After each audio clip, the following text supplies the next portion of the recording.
Give me 1 second and stand by, gentlemen. Boom, we're live. Welcome everybody to the Monday call. We do this every other Monday. It's a free call for guys who want to join Men of Action, or guys who are just interested in Men of Action, or guys who just want to talk about different stuff that's going on in your life and you want some advice. So this is going to be, we do this, like I said, we do this every other Monday. We're live streaming this on YouTube. I'm a little bit choppy right now. It looks like I'm a little bit choppy. All right. So for those of you who have questions, I already see Robbie has a question real quick. The way it works is we do this, like I said, we do this every other Monday. We usually have a special guest. We may have Rollo Tomasi come on.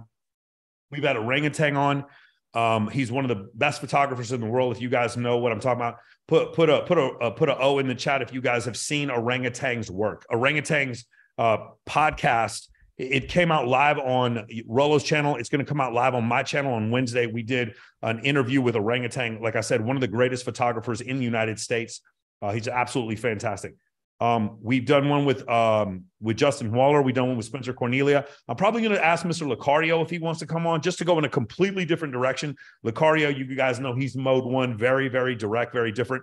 I'm going to probably have Cole Gordon come on and talk about high ticket sales. Like I tell you guys before, if you need a job, like there's a couple of jobs out there that travel with you, like being a bartender. If you move to a new city, you could probably get another job as a bartender. Real estate is another job that travels with you. High ticket sales is one of the best ways to make money from home, and you don't need a college degree to do it. And so this guy teaches high ticket sales, which is what I'm really excited to have him on. Once again, guys, ask your questions. Definitely Cole Gordon. Cole and I have become pretty close recently. The dude's an awesome, awesome dude. I didn't realize what a great guy he was. So hopefully we can have Cole Gordon on here at some point. And then when Myron and Fresh come to Vegas, I might have Myron and Fresh come on the Monday call at some point as well. If you guys have any questions for them, I just talked to Myron about 20 minutes ago. So anyway, have your questions ready. Just to let you guys know a couple things. Number one, on New Year's, it looks tentatively right now like we're going to have a party in Redondo Beach with Barry Bly. If you guys are interested in coming to that, that is a teatro party.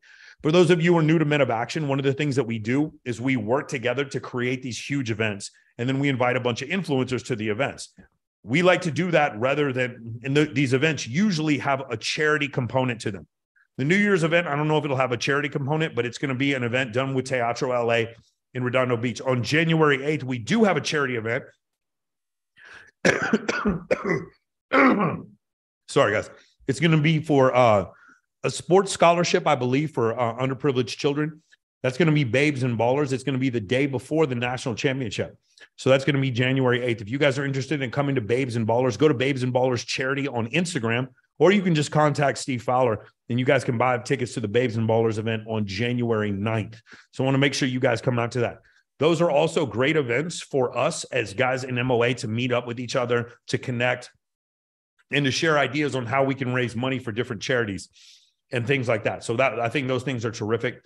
And I really want you guys to come out to those. Also, if you can't come and you just want to invite a bunch of beautiful women to those events, we can help you with that too. You guys are welcome to send a guest list through me or to Steve Fowler if you know some really beautiful women that would want to come out to those events and help us as influencers to spread the word. You guys are always welcome to do that as well. Again, guys, we don't just talk about networking in MOA. We actually do it live.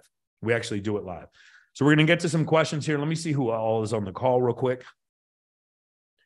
All right, I see a bunch of people here. Cool. We're going to go to Robbie. Robbie, you got the first question. Also, guys, please let in anybody else, any new people who are coming into the chat, coming into the call. We're going to have a bunch of guys from MOA, a bunch of guys from the Telegram groups, a bunch of guys from probably the new people from Fresh and Fit are going to be coming on as well. And some of Rollo's guys are going to be coming on. So, Robbie, what's your question? What's good, brother? First of all, thank you for the call. Of course.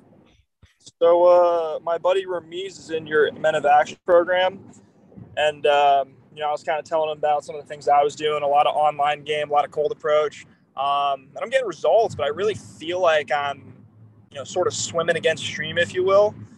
And one of the things he was talking about was like fixing your Instagram and like all this stuff.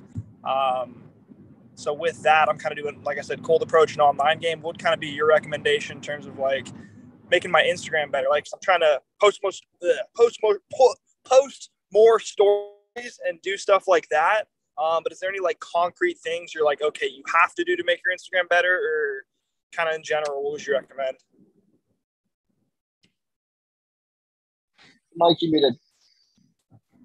kind of echoey. This is right down our wheelhouse. So anybody else who has an answer to this, does anybody want to answer Robbie's question real quick while I pull up the Discord server? Anybody else? Yeah, I could help him out. My lighting Go is ahead. shitty though. Super dark. What is your, do you know, like, what have you been posting on Instagram so far? Like if I'm going on a hike, I'll like post a view, at the gym, playing hockey, just like doing shit that I normally do. But so yeah, if I put up your Instagram, would it just look like one of your friends or everyone? Would Like, it look like one of my friends? Say that again. Yeah, would it look like the same? Like, what would you and your friends' Instagrams all look the same, kind of? Maybe Or similar. Not like.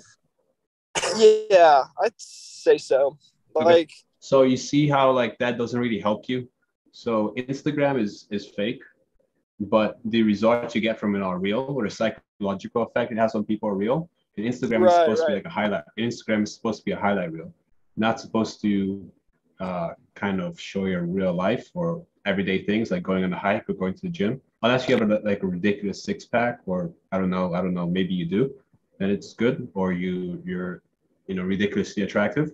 But if you're just an average guy, just posting these things that all of your friends post on Instagram is not really going to help you, because you just makes you look like an average guy.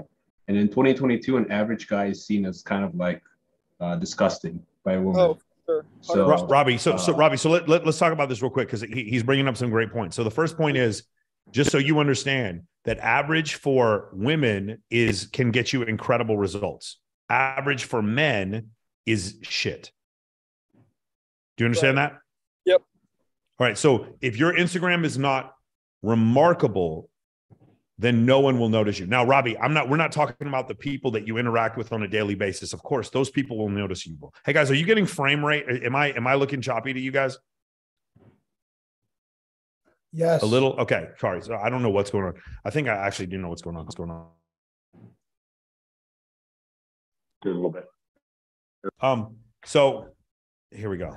The AirPods, no used. Can you guys still hear me okay? All right, Robbie. So here's the thing. Average for women can get them, they can end up having sex with movie stars. Average for men is 0. Understand? Right. There's no middle class for men. Okay, so the number of women, the number of men, the percentage of men that women find unattractive on dating apps, what do you think it is? One more time, sorry. The number of men, the percentage of men that women find unattractive on dating apps, what do you think that is? Unattractive, I would say. Unattractive, probably like 93%. Yeah, so it's 80%. That's a good guess. It's about 80%, right? So you understand there's no middle class for men, right? Right. This is one of the first things we teach in this program. When you go and do cold approach, there's nothing wrong with doing cold approach. I definitely think you guys should like learn how to do it and have some understanding of it. The way it's taught though is that cold approach is everything. Cold approach so you understand the concept of like looks, money, status. The purpose of cold approach is so for you to like use game to overcome the fact that you don't have status. Do you understand? Right. Yeah. You understand how Justin Timberlake doesn't have to do cold approach like you? Yes. 100%. You're using game to overcome the fact that you don't have status, right? And what we teach is very simple ways to show that you do have status. And the one thing that they all have in common is we don't use money. In MOA, we don't use money to show status. If you need money to show status, that's easy. I don't need to teach a course for that. Does that make sense? That's almost like teaching a course on how to dunk a basketball when you're 7'3". You don't need a course. I teach you how to show status without using money. Got it? Yep. What's the easiest way to do that, Robbie, from your studies, from talking to people in pickup? What is the easiest way to show status without showing money? Do you know what it is? Add value. That's not real. That's a great way to network with people. But that's the right answer to a different question. To show status. What's another way? Be assertive. Carry yourself with confidence. Don't be on social media. What is it? Not on social media, brother. Take a look at your. There it is. Other women. What is it? Other women. What's the term for that? Pre-selection. Irrefutable. Irrefutable visual evidence in pre-selection. You with me? Yeah. Yep. Okay, so average, you need to say this to yourself. Average for men is shit. Average for men is shit. Average for men is shit. Okay. It cannot be average. So here's the thing that I wanted to do for you, right? Hold on a second. Let me see if I can pull this up. I tried to open Discord, guys, and it almost like made my computer crash. Let me see here. Go to Men of Action. Wow, could this go any slower? God damn, bro. Well, anyway, I was trying to show you our Discord server. So Robbie, will you do this for me real quick? Can you pull up my Discord server on your phone? Are you in the Discord server? No, I can do that.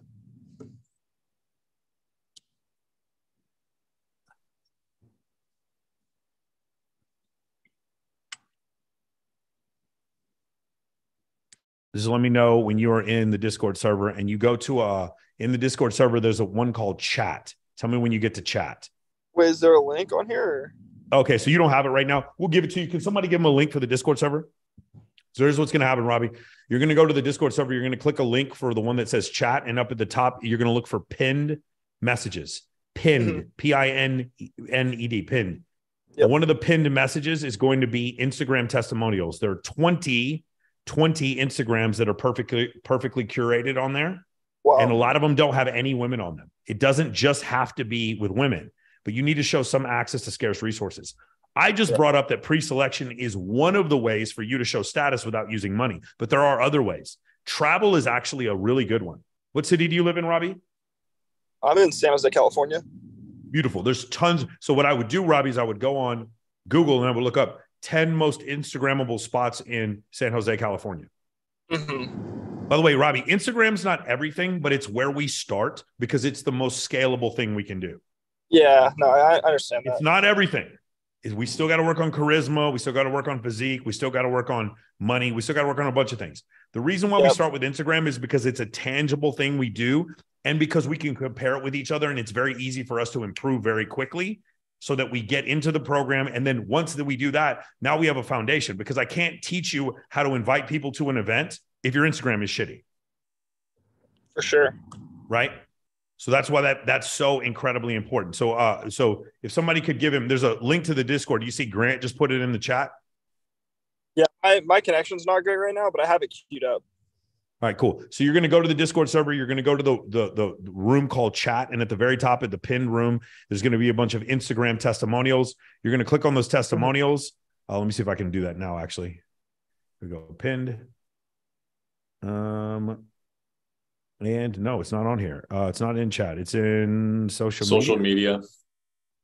Oh yeah. Okay. Sorry. It's the room is called social media. And in the room called social media, you're just going to go to the pinned groups. And up at the very top, it's going to say Instagram testimonial. I'll show you what it looks like real quick. If you're wondering, it's going to look exactly like this. Do you see right here, Robbie? Yeah. So Instagram testimonials, you see that right there? And then you're just going to go through these 20, and I want you to pick 5 that look like you. Okay. Awesome. Okay. I want you to pick 5 of these and be like, okay, I'm going to make mine look like these. Okay. Sounds good. Beautiful. That's what I need from you. Robbie, does that answer your question? Do you have any other questions, Robbie? That'd be it, man. Appreciate it. Awesome, man. Hey, listen, one of the things in this program, we don't talk about it. We be about it. If you ask me a question, I don't give you a theoretical answer. I give you actual practical answers to your question. That's the reason why this group keeps growing. In this group, every 15 minutes, I like to give you a practical thing to do because this is not the Men of Theory course. It's the Men of Action course. Make sense? If you want to join the program and then you already have your Instagram fixed, you're already going to be 20, 30% ahead of everyone else. So if you want to do that and then join the program, I'd highly recommend it. Okay?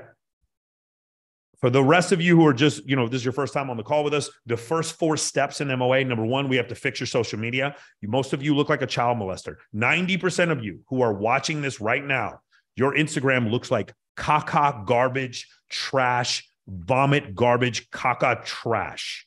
And I'm being nice. Women look at your shit and they're swipe left, swipe left, swipe left. And we're talking about an Instagram. Instagram's the number 1 dating app in the world. It's not Tinder, Bumble, and Hinge together do not have as many hookups as Instagram. Okay. So, and by the way, in 10 years, this is all going to change. We're going to use different words and there's going to be different things that we're going to use besides Instagram. But right now, Instagram is the king because you can't set up parties on TikTok. And your grandma is on Facebook. So right now we're on Instagram. Robbie, if you have a question, you got to raise your hand. You know, the raise your hand button. Yeah, go ahead. What's the question? I was just going to ask, like, I know making female friends as opposed to just trying to get at every female is a huge thing. How would you say you go about making female friends? Like, is it simpler than I'd like think? Or It is very much. Anybody want to answer that question? Same way you make male friends. Keep going, Kareem. Anybody else? Just start talking. You treat them the exact same way you treat your male friends. You don't think, you just say what's up, and you get out of your head about trying to hook up with them. You friend zone yourself first. That's it. Robbie, let me say something. It doesn't mean you're not hooking up with them. It means that when the original intent is not to do that. The original intent is to have as many people in your life as possible that are high status. The thing is, because men are so hung up on women, that's why we bring up the women thing the most. But I was hanging out with Phil Heath last night. He's 7-time Mr. Olympia. I treat Phil Heath, when I talk to him like he's one of my buddies that I've known him for 10 years or 7 or 8 years. So we are buddies, but I talk to him like I would talk to a normal person. He's a celebrity, right? Blue check mark, 4 million followers, multi-millionaire, right? Super, super successful. If I talk to a beautiful woman, I would talk to him the same way. Does that make sense? Robbie, the answer is this. If you were to, when you talk to your good guy friends, do you go, hey, buddy, can we just be friends? No, you're just homies. Yeah, you're just homies. You know what I'm saying? You're a Cowboy fan. He's a Cowboy fan. Fuck the Eagles. You're just homies. I'm a Longhorn fan. When I see another Longhorn fan, I was like, hey, brother, what's up? Hook 'em horns. Fuck OU. And then they're like, yeah, fuck OU. We understand that. We're just friends. Does that make sense? Yeah, yeah. When I go to Kindly Myers, who's a beautiful woman, I was like, hoorah, what up? What's up, Sergeant? Because she was a sergeant in the Army, right? When I see Combat Barbie, I'm like, hey, what up, Marine? What the fuck's up, Marine? I don't go, oh my God, you have the most beautiful green eyes. You're such a fucking princess. Can you come and bring your feminine energy into my life? I just want to enjoy your feminine. No, you're treating them different. No. Or how about this one? How about this one, Robbie? Hi, guys. You guys want to come hang out later? Can I get your number? And maybe we can hang out later. And the inflection of my voice goes up because I'm real nervous around being around you. And I talk real fucking fast because I feel like my words aren't worth hearing. Let me change my inflection. And then you go back to your homeboys like, yeah, I'm going to fuck that bitch. Yeah, I'm going to go get that girl. That's how you talk to your guy friends. And then you go talk to your girlfriends. You're like, hi, guys. Hey, what are you doing? How about it's all the same, Robbie? When I talk to the king or I talk to the janitor, how about I talk to them all the same? Does that make sense? But Michael, I thought you had to show intent. Yeah, you have to show intent. Yeah, exactly. No, so that's the thing, Robbie. What we want to do is grow the pie so massively that you don't have to for me to try to do cold approach in Las Vegas would be a waste of time. There's no one I don't know here. Because I just kept growing the circle. Make sense? It's easy. Where you live, you can do that as well. Right? So the answer is, how do I make female friends is the same answer as how do I become confident? You're always confident and you always have the ability to make female friends. It's these things that are stifling you that are causing you to not think that you can do that normally. Okay? Beautiful. All right, Robbie has a connection issue. Hey, Robbie, make sure, if you can, man, jump on and schedule a call. If you're interested in joining, please jump on a call, man. If you're willing to make these changes, these are not huge changes. I promise you, man, you are not going to regret it. I definitely recommend you jump on a call. Guys, I put the link in the chat, Robbie. If you just want to check out the testimonials, even if you don't want to schedule a call, just check out the testimonials. Let's go to Daxis. What's going on? What's going on, Superman? Boom. There you go. How are we doing? Good, man. Good. So a couple of things. I was listening to your conversation with Robbie. I'm in a small town. Not that I can't fix my IG, but I DJ. So I post mixes like every single day. So I drop my thing in the chat to just kind of leave some critique on that to get the aesthetic good as far as that goes. The DJs on Instagram that are killing it. All their thing is just mix after mix after mix. There's a couple like Sick Kick, 4.7 million. It's just him in his studio, bedroom, whatever, mixing one at a time. Is that a sufficient replacement as far as, going out to somewhere and getting like dope photos? Is just like good mixes and like a good enough aesthetic? Could that replace? So the answer is all of it. Sorry. Okay, go ahead. The answer is all of it. The answer is what you're saying is not correct or incorrect. The answer is all of it. So you'd have Okay. to do that along with several other things. So it's like, if you're a practicing plastic surgeon and you're like really good, like, dude, plastic, if you want to talk about the Instagram that like kills it more than any other Instagram, it's plastic surgeons. Plastic surgeons get more attention from women and more high status people. It's so easy for them. Also, another one would be like photographers. Some of them have just like built-in bonuses on IG, right? Built-in bonuses for social media. So this would be one where, you know, a DJ is kind of difficult because a set is long. It's like 90 minutes long, but you don't have 90 minutes. You have 90 seconds to kind of show what you can do.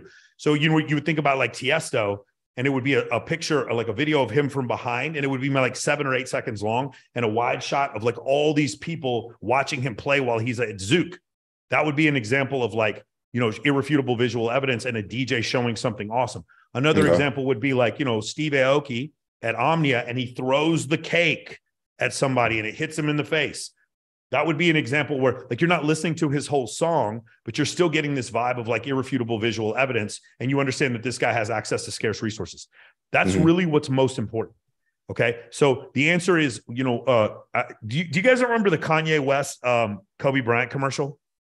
Yeah. When he was just like, more records. He goes, more records. He goes, I'm already the greatest. It's like, better, more. He goes, what the fuck are you talking about, Kobe Bryant? And he goes, you're welcome. It's kind of like that. It's mind numbing, dude. But the answer is, the rule number 3 in MOA is, the answer is almost always abundance. So you're like, hey, Michael, which one of these incredibly value giving techniques should I use in order to increase my value? The answer is all of them. Got it? Okay. And the answer is never not all of them. Okay. And so this is not really a pointed topic of debate, but here's the thing, right? You do teach social circle, right? Because you believe cold approach has a cap to it, how successful you can be. But with social circle, you still have to cold approach, as it were, yes, the female friends or male friends that you want in your social circle. So there's still a component. Do you teach that component of cold approach, or even like cold DMing? Like if you want to be, what about cold approach do you teach or do you advocate for? All right, guys, ready? You're at a party. What are the 3 things in value arbitrage? Tell Daxus. I got to get one more ice pack. Tell Daxus, what are the 3 things in value arbitrage, guys? Unmute yourselves. Connector, suggester, and content creator. Content creator. Okay, I heard connector, suggester, and the third one was content creator. All right. What is the suggester? The suggester is like, hey, so what when you come on my Discord channel, what do I have? I have a book list, right? I have a bunch of different Instagrams. Sorry guys, my computer's overheating, and so I'm putting fucking medical ice packs on where they melt. One and microphone. So you guys still hear me okay? Yeah, I can hear you. I'm gonna like, it's getting really fucking hot, so it'll start running a lot faster now because I put ice packs underneath it. YouTube chat is requesting clickable Zoom link. Okay, hold on. Wait, I don't see anybody in the YouTube chat. Let me give them a Zoom link real quick. Let's go. Give me 1 second, guys. We're gonna go to invite, copy invitation link, and then I'm gonna put it in the YouTube chat. YouTube chat, say something. There you go. Join us. All right, guys. If those of you watching us on YouTube, just go ahead and click that link and you can join us on Zoom right now. All right. So go back. What was the question again, Daxus? All right. So the part about cold approach that you do advocate, or that you do, that you do teach to get into the social circle, because you do have to at some point approach the people you want to be, a part of. So so the connector, suggester, content creator. The connector, suggester, content creator. So I go to a party and I don't know anyone. Number one, I'm going to be the connector. Hey, you're going to meet a bunch of people and you're going to combine them together, right? So it's the guy with the DUIs with the DUI attorney, right? It's the girl who's like looking for a plastic surgeon, and then you meet another girl over here. She just got her boobs done by this incredible plastic. You connect them. Okay. This guy's trying to get a job in real estate. This guy's like one of the best real estate agents in the city. You're connecting. That's number one, right? Okay. Suggester. What do we have on MOA when you guys joined? We have a book list. The book list is my suggestion. By the way, suggesting books is one of the most value-adding, low-risk things that you can possibly do. Listen to what I'm saying, guys.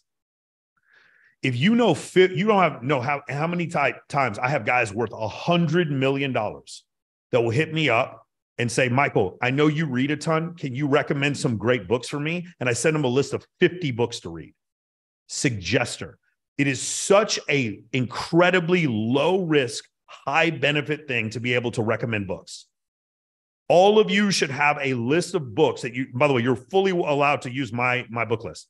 All of you should have a list of books that you can recommend to high status people immediately when they have a problem. If there's an issue, you should know a book that to recommend. So I'm a suggester. Also, what's the best barbecue in Las Vegas? What's the best strip club in Las Vegas? Where's the best place for me to go buy a car? The suggester. You with me? Mm-hmm. The content creator. Hey, guys, let's take a photo. Hey, let me face app that. Here, give me that photo. I'm going to face app it. You face app it in 30 seconds. You give it back to them. Hey, guys, let's make a TikTok. Hey, guys, let's make a reel. Hey, guys, I'm going to edit that reel. Hey, guys, let me do that in Adobe Premiere. I'm the content creator. Let me take this BTS. You with me? Right. These are cheat codes. Obviously, what's the best way? The best way is to be famous. The best way is to have a personality like Dave Chappelle and everybody just sits around you while you tell a story.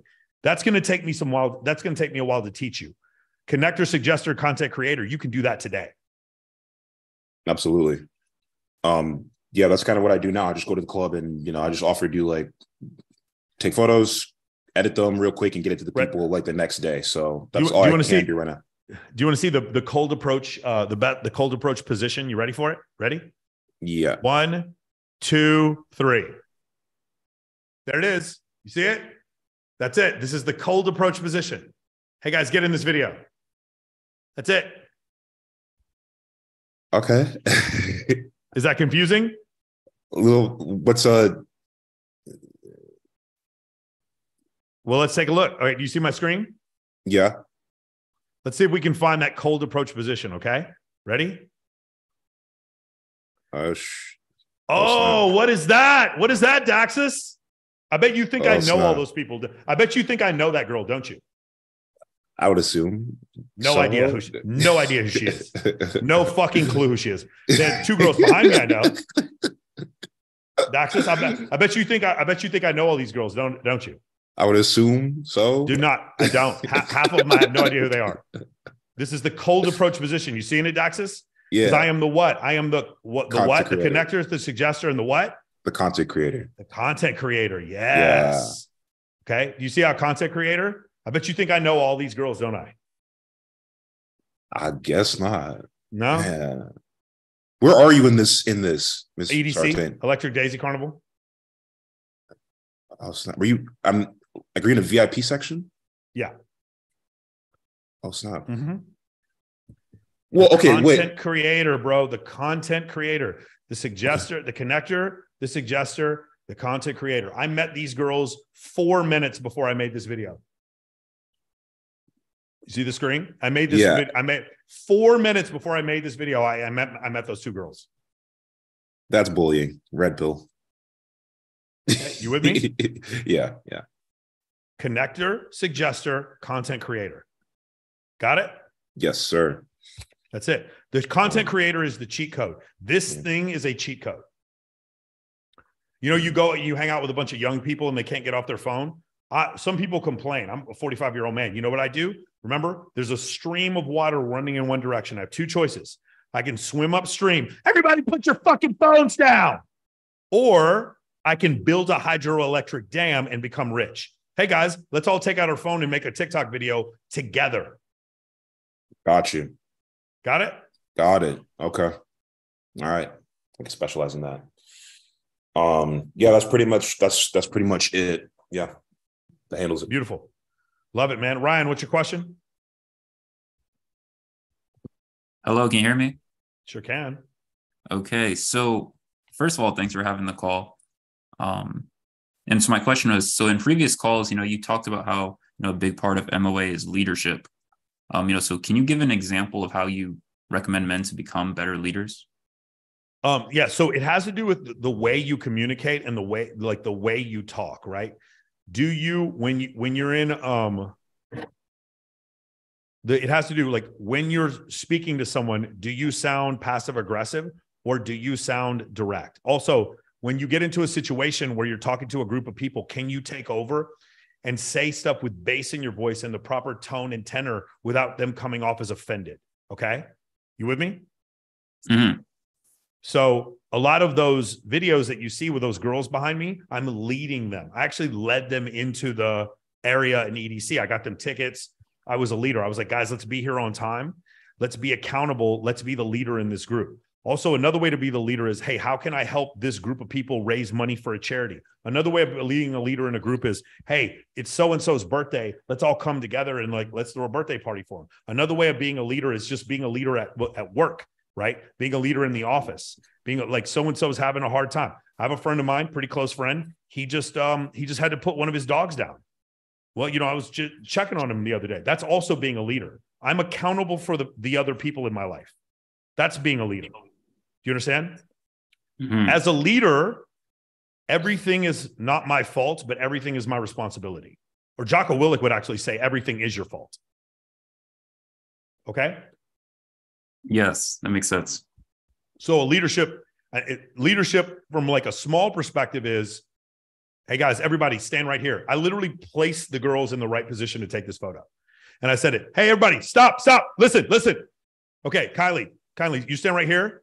Okay, Caitlin, you're the tallest. You stand right here in the middle. Lizzie, you stand next to him. You understand what I'm saying? That's just being a leader. That's a small example of it. But these are all situations where you have to do that.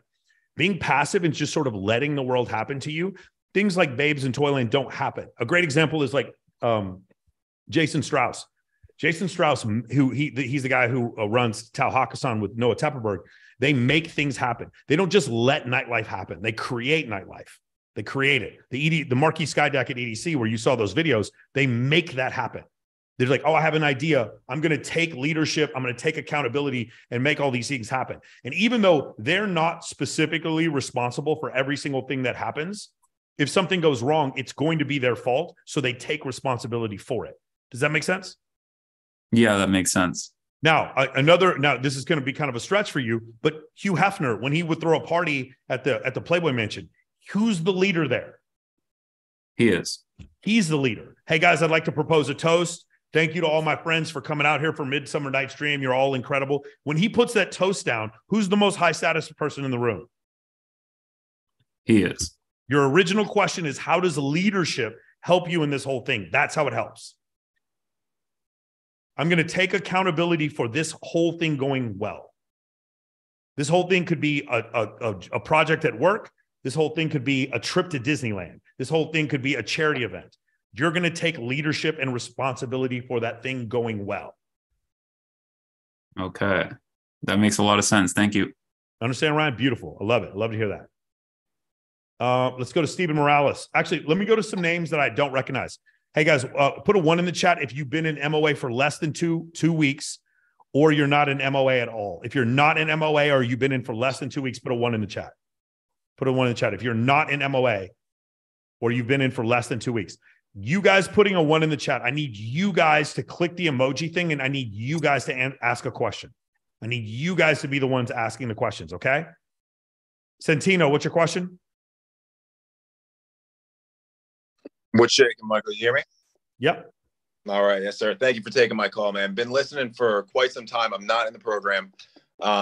Really by what you say, very analytical like me. We're also Libras. I do know that. Take it or leave it on star signs. But so just 3 big things. 2 of them are short, one a little bit more personal and just more entrepreneurial for advice. So one of the things that always listening to, and I agree with literally almost everything you, Rollo, all the guys you have in your chat. So one of the questions I have is breaking that wall. And I think you mentioned this to, I think you were talking to Dr. David Buss about this when you were on the call with him, so you have this, like you're in the business of all this curation and the status setting now, and having women on your show, and you're openly talking about, oh, having female friends, this is where I met this person. How do you get past girls calling you out on this? Like, for example, oh, you're putting me in your video. What am I supposed to be, some pre-selection tactic for you or something? Has anybody, hold on, time out. Has any of you, there's 60 people on this call, has that ever happened to you one time?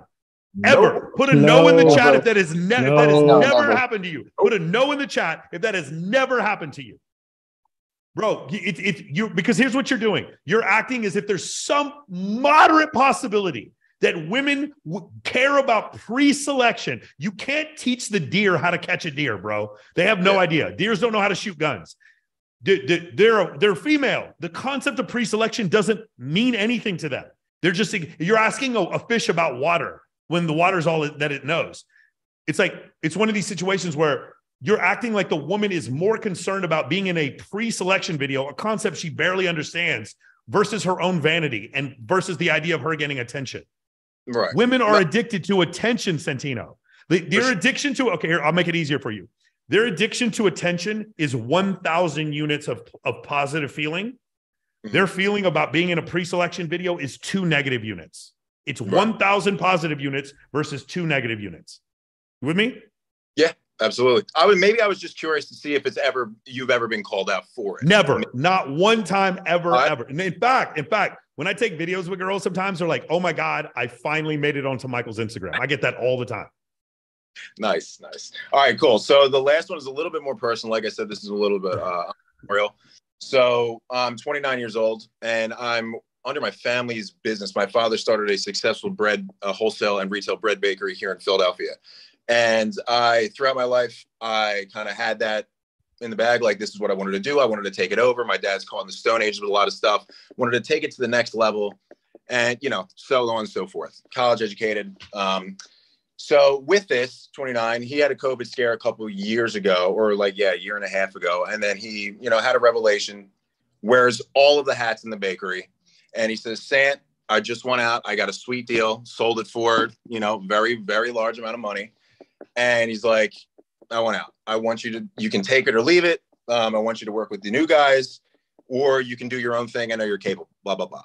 So fast forward a little bit, 6 months, the new guys, the new owners are tripping over their feet. And I was like, okay, I can grow with something in my family business. And because I'm a very principled man, I take pride in my family name, my legacy, and I want to create a dynasty and, embellish the one that my father started.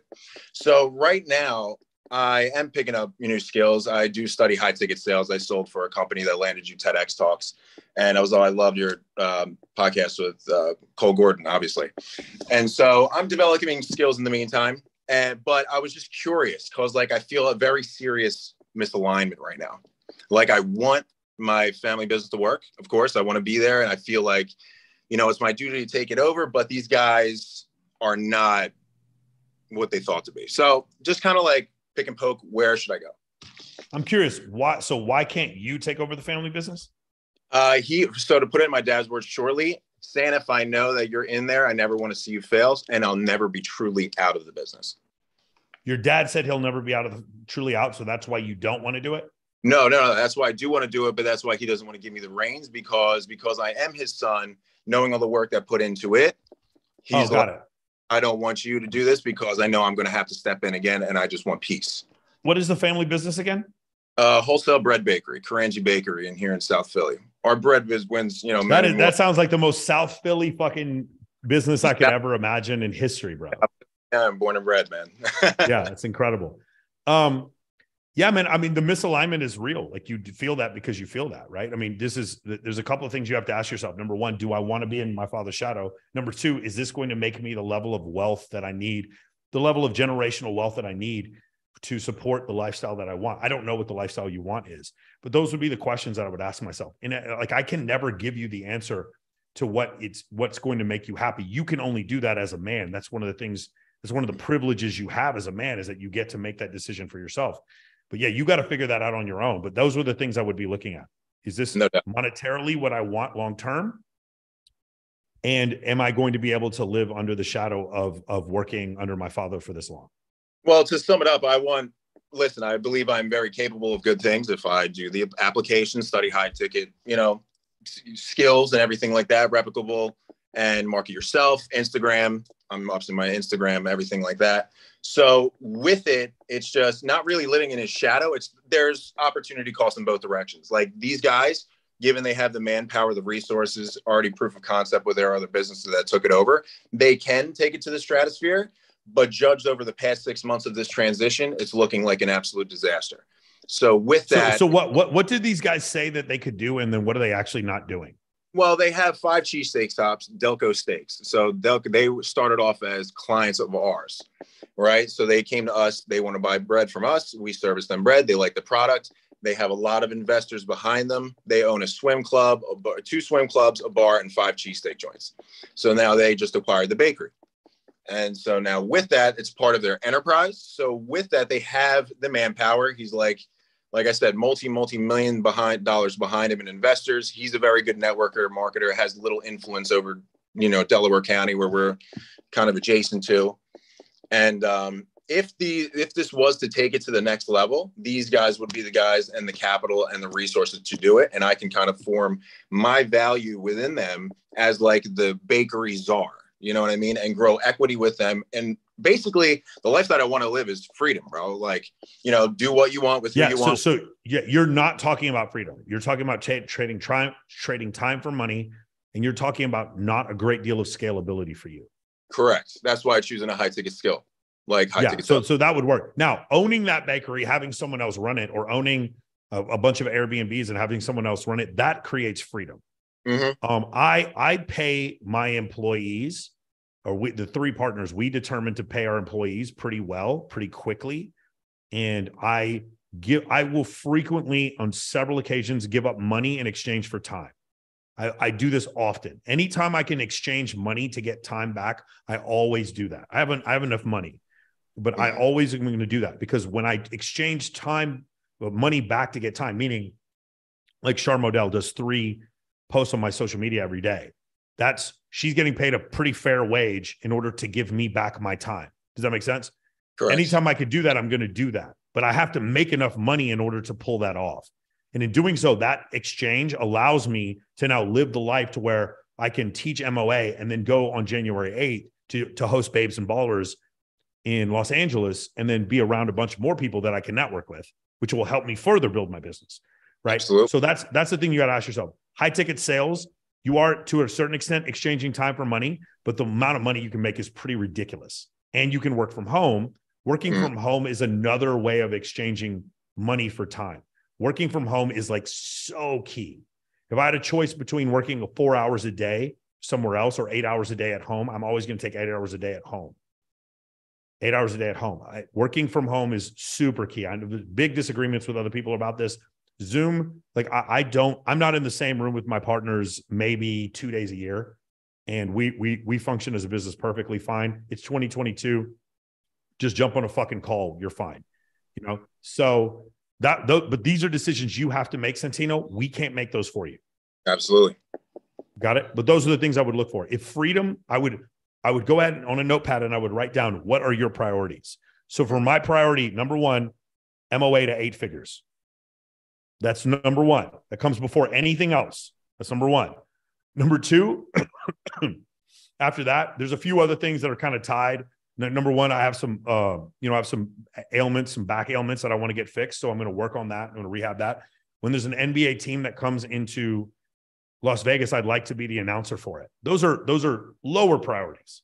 Priority number 1, MOA to 8 figures. So I know anything that's not in alignment with that, I'm not going to do. So I put 11 hours of content into MOA, including this call, every week. 7 hours of paid content, 4 hours of free content every week. Why? Why do I do? And I'm not even counting Access Vegas, by the way. Access Vegas is not even in that 11 hours. Why do I do that? I do that because that gets me to my purpose, MOA to 8 figures. Got it? Yep. So that's the thing. When you do that, man, everything makes sense.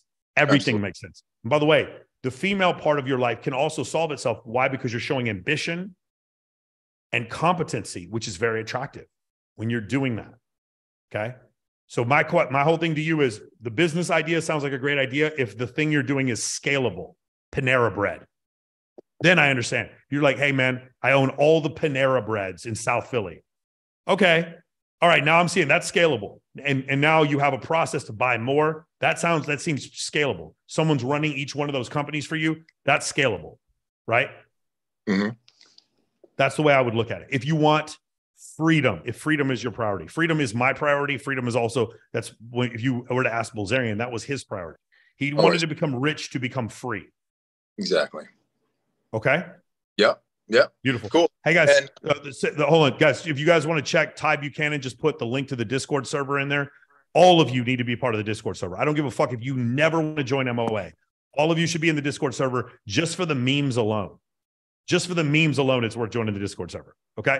Click the Discord server link in the chat. Go ahead, Santino. Yeah. So with that, is there still opportunities to maybe inquire about any positions that you may have available for? Fuck yeah, man. Yeah, dude. What do you? Oh, you want to work for us? Hell yeah. Listen, dude. Like, things happen, and you're talking about misalignment and falling into alignment. Free calls, everybody. A lot of value I get from you. I really respect you and everything you put out. And I clip your stuff and send it to my friends. I have my own little guys that look up to me who are a lot younger than me.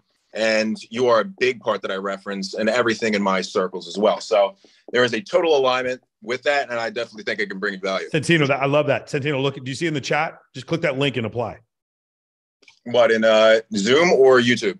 Zoom. All right, perfect. And last one, as a flyby, what's your criteria for bringing people on the show, whether it be women or men? Okay, so it's really interesting. For the Monday call that I'm doing right now, there's no criteria. If you're interested enough, I bring everyone on here that wants to come on.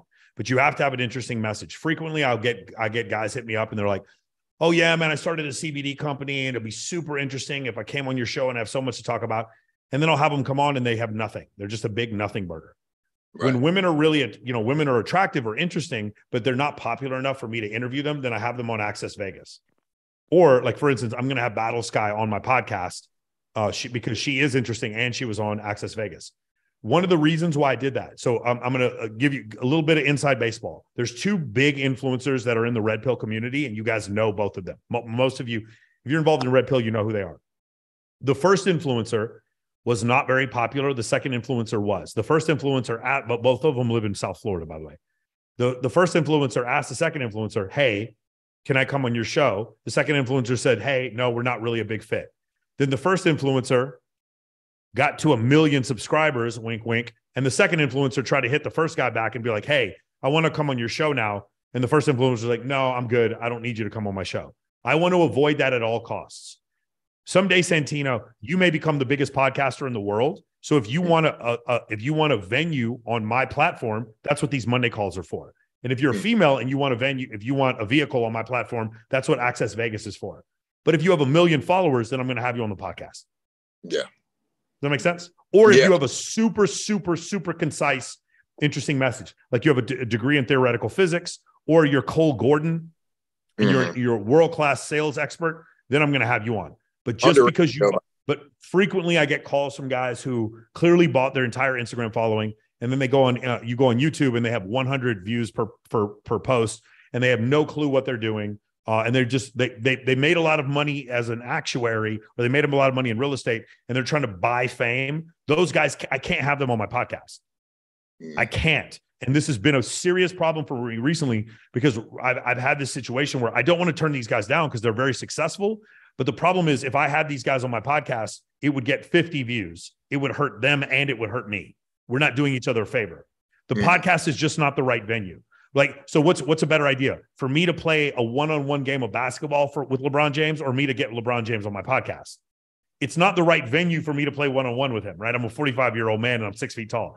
It's a better venue for me to get into a discussion with him about different ideas. It's the same situation here. Some people are not ready to be on my podcast, and at some point they will. I want David Goggins and Neil deGrasse Tyson, but unfortunately, I get girls telling me for me to interview their yoga instructor. Or no, there's this guy, he's really incredible with crystals. He understands everything about crystals, and he makes a diet based on your zodiac sign. And they want me to interview these people for my podcast. God forbid. I'm like, what the fuck am I supposed to do with that? You see what I'm saying? God forbid. I want BJ Baldwin on my podcast because this guy's a professional shooter. I'm going to have Taryn Tactical on my podcast because this is the guy who trains Keanu Reeves to play John Wick. Taryn Tactical does. I'm going to have him on my podcast. We've already discussed it. I want Project Pat on because he's one of my favorite rappers of all time. Project Pat and I have discussed that. So those are the people I want on my podcast. These are my interests, and they're also interesting to other people. But often, bro, it's the fucking, no, man, this guy, he was describing like how to meditate, and he's a specialist. Michael, you should have him on the podcast. I'm like, I would put a gun in my mouth. Are you kidding me? This is not for the podcast. Like, this is so crazy. And I get this constantly. People are trying to express to me someone who I need to have on my podcast that would just be a terrible, terrible idea. The thing is about red pill guys is that even if red pill guys aren't, even if they aren't interesting, or I'm sorry, even if they aren't popular, they're interesting because their opinions. Do you guys see Red Pill Rick or whatever his name is, who is saying, I'm going to hold everybody accountable in this space. And if you ain't legit, I'm going to get rid of you from the space. And like Rolo was laughing at him. Did you guys see this guy? Red Pill Rick or some shit like that. Red Pill Ricky. I would have Red Pill Ricky on in 2 seconds because he's interesting. I don't agree with him, but he's interesting. A lot of people are not interesting. And so that's the issue. Because rule number 4 is what? Social media is fake, and I'm okay with that. I can't sit there and concern myself necessarily with what's true and what's genuine when I watch Joe Rogan have Bob Lazard on there talking about anti-gravity fucking weapons and fucking aliens. You see what I'm saying? When Alex Jones was talking about gay frogs. We just got demonetized on YouTube. I have no doubt after me just saying that. Right? I can't, but like, if they're doing that, if everyone is like, if everyone is like Lance Armstrong and taking steroids, I can't be the one YouTuber who's like, guys, I'm just going to do a different kind of a podcast where I just go with my genuine feelings and we read poetry to each other and we just really talk about our feelings as men to one another. That will get no fucking views. And so that's the reason why you can't do that. Got it, Santino? Yes, sir. Inside here, all of this is real. Outside here, all of this is fake. Mm-hmm. But the money's real. Absolutely. Got it? Beautiful. Listen, thanks, man. man. I'm going to reach out to you. Please reach out. Okay, Mark, what's your question? Mark Munir? Munir? Bernier, actually, and unfortunately, it's not a question. It's a complaint about one of your sales guys named Bill. That excuse me. Also, you caught me with food in my mouth, so you didn't want it to happen. I've been talking to him, asking me get me prices for your program so I can plug it in to my budget. After 3 or 4 times talking to him, and he beat around the bush on it, and it's never gotten back to me. Basically, yeah.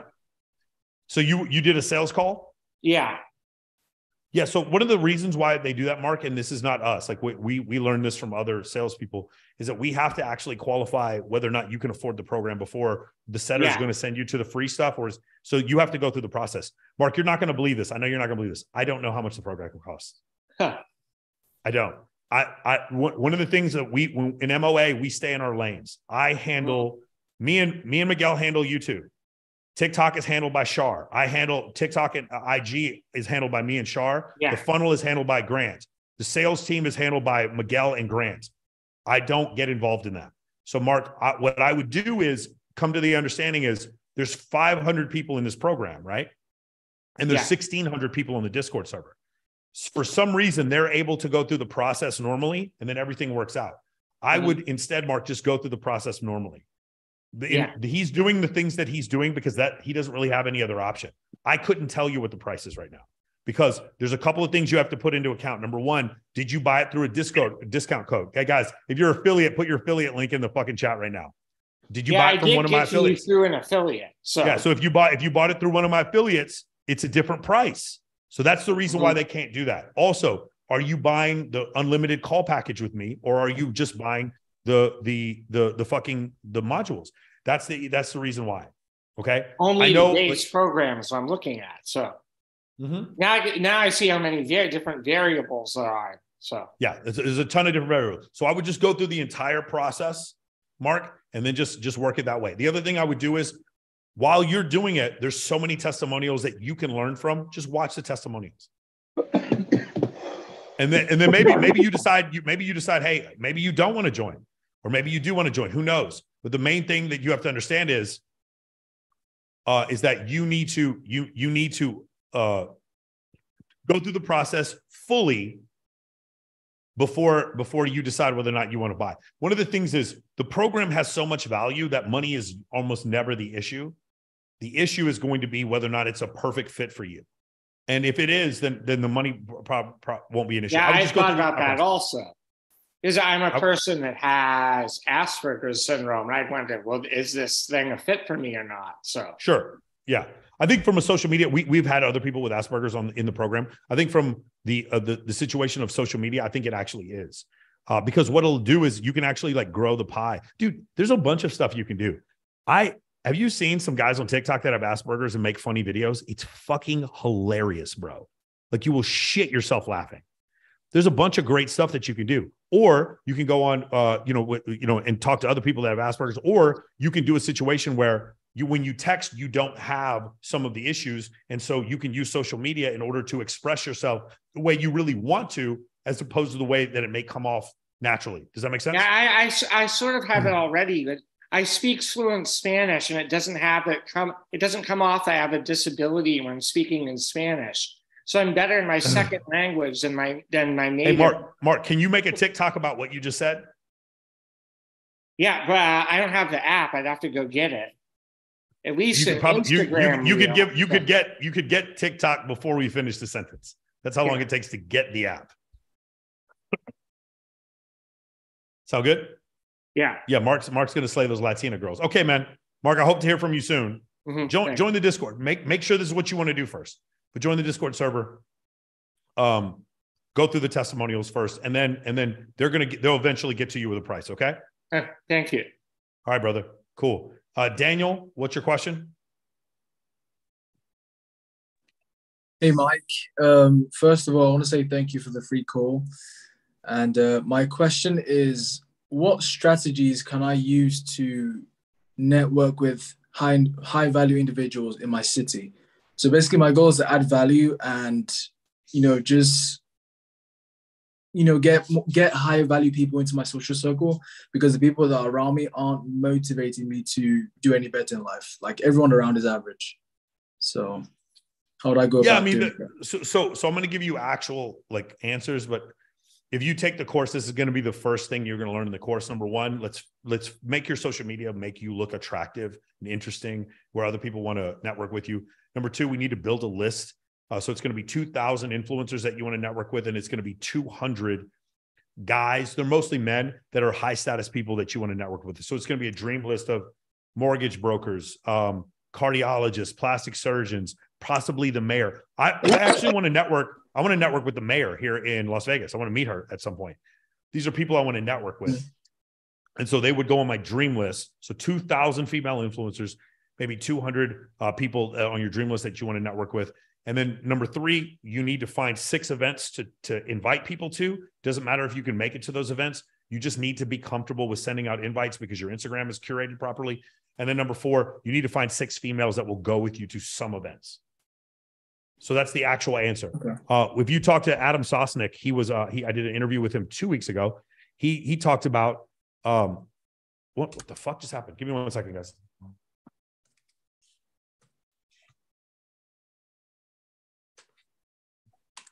That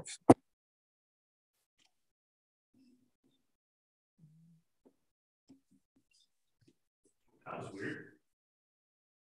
That's never happened before. It just kicked off to 100. All right. So I was talking to Adam Sosnick, and he was talking about this whole situation. Yeah. That would happen with him where he would go to some financial meeting and he would just bring 2 girls with him because 99% of finance and 99% of self-help are what? Which gender? Male. So he would just bring like 2 girls with him. And then when he would do that, everyone wanted to network with him. Yeah. Okay. Thank you for that. That's what I would do. Perfect. Thank you. Awesome. Stephen Baxter. Yeah. Hey, Mike. Thanks for all the content that you put out there. It's really helped me out, especially lately.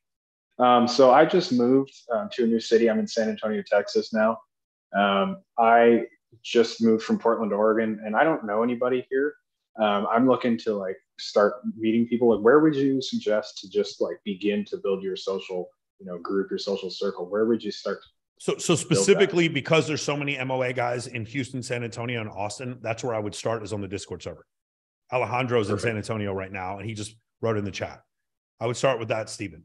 Alejandro could probably handhold you through some of the things in the Discord server to meet some of these people. That would be the first thing. Okay. Again, awesome. In MOA, we don't just talk about networking. We're also doing networking, right? Make sense? So that would be the first thing. Absolutely. Second thing I would do is it would go back to what I said before, those first 4 steps. Fix your Instagram. San Antonio is an incredibly Instagrammable city. I used to live on Nacogdoches in 215, and I was stationed at Randolph Air Force Base. So it's very incredibly Instagrammable city. That's number one. Number two, build your list. So find your perfect type of people that you want to network with. So let's just say your dream girl, you know, she works at the Falls or at the quarry, and you think she's the hottest girl in San Antonio. Then you would find her IG, and then you would go through all the girls that she follows, and you'd put those on your list until you had 2,000 girls in San Antonio for your list. Does that make sense? Yeah. By the way, if you never throw an event, Steven, you're still so much more clued into what's going on because you know of 2,000 girls in San Antonio.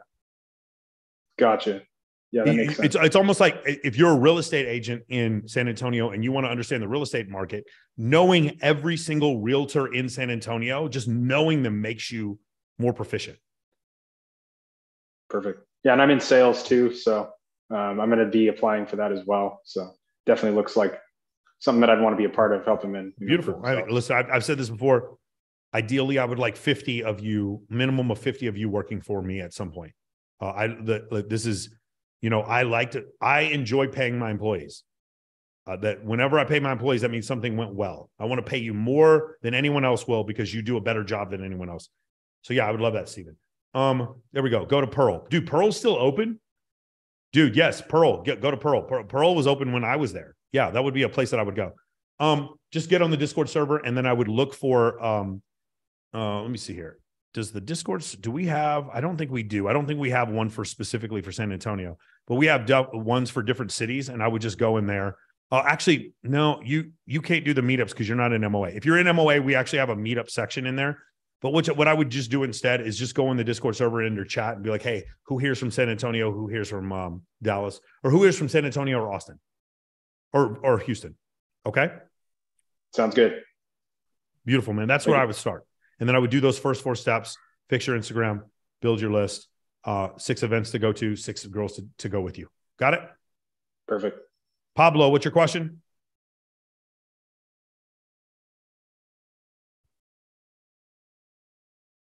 Got to unmute yourself, Pablo. Yeah, I was trying to get to that, man. What's going on? Well, this is my first time in a meeting.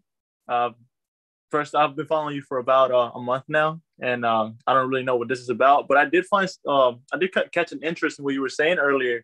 So about having, like, let's say like 2 girls with you, right? That helps you out a lot, right? Is what you were saying, like whenever you go to a meeting or whatnot. So my question is, like, how would you even start to? Because like I know how to make friends. Like that's not really my issue, and like having girls to talk to me and whatnot. But how would you get like to have girls to go around with you? How you do? You know, to places and stuff. Cool. Somebody else want to answer this question? Unmute yourselves. Any MOA guys? Anybody?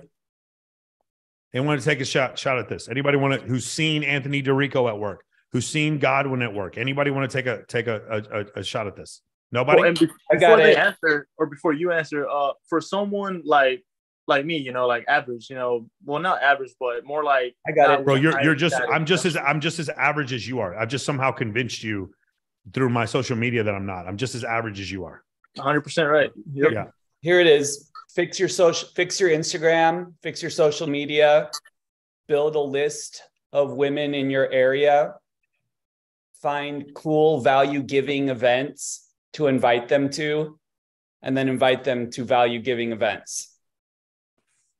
Gotcha. So it's Paolo. It's the answer that we just gave to the last guy. Right. So as far as finding them, what happens is don't worry about them being like your best friend at first. But like, what city do you live in, Paolo? I live in a little city, New Bern, North Carolina.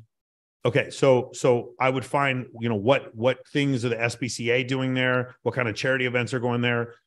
Every city has some sort of like janky ass sort of like carnival type festival, San Gennaro type shit, festival of roses or pickles or sausage or whatever the fuck festival that the whole city was based on. I would learn about that. That's kind of what you're going to have to do. Now, with that being said, Paolo, the most underrated part of male self-help is logistics. Mm-hmm. And one thing that happens with pickup is that they tell you, no, stay in North Carolina, and then you're going to have the life of your dreams. You got to leave. You understand that, right? I'm leaving. I'm going to Fort Myers, Florida in first week of January. Fort Myers is better. Yeah, definitely better. Yeah. So I'm gonna see what's going on there. I'm going there actually for work. I'm a salesman as well, so I'm trying to put myself at a higher place as well. So I'm trying to, do different things with my life, and I definitely got to get out of here because there's really nothing here. There you go. And that's the thing you have to understand is that part of this is your responsibility as far as self-help is concerned. Oh yeah, 100%. Yes, sir. Okay. So that's Michael, is it okay if I add something to that? Go ahead. Yeah. So when I get started in a new city, what I used to do, like I only look young. What I used to do, like way before Instagram, is meet all the bartenders, kind of get to know them. Now, what I would actually prefer to do is start talking to the bottle service girls at a top club. I'm not even trying to hit on them.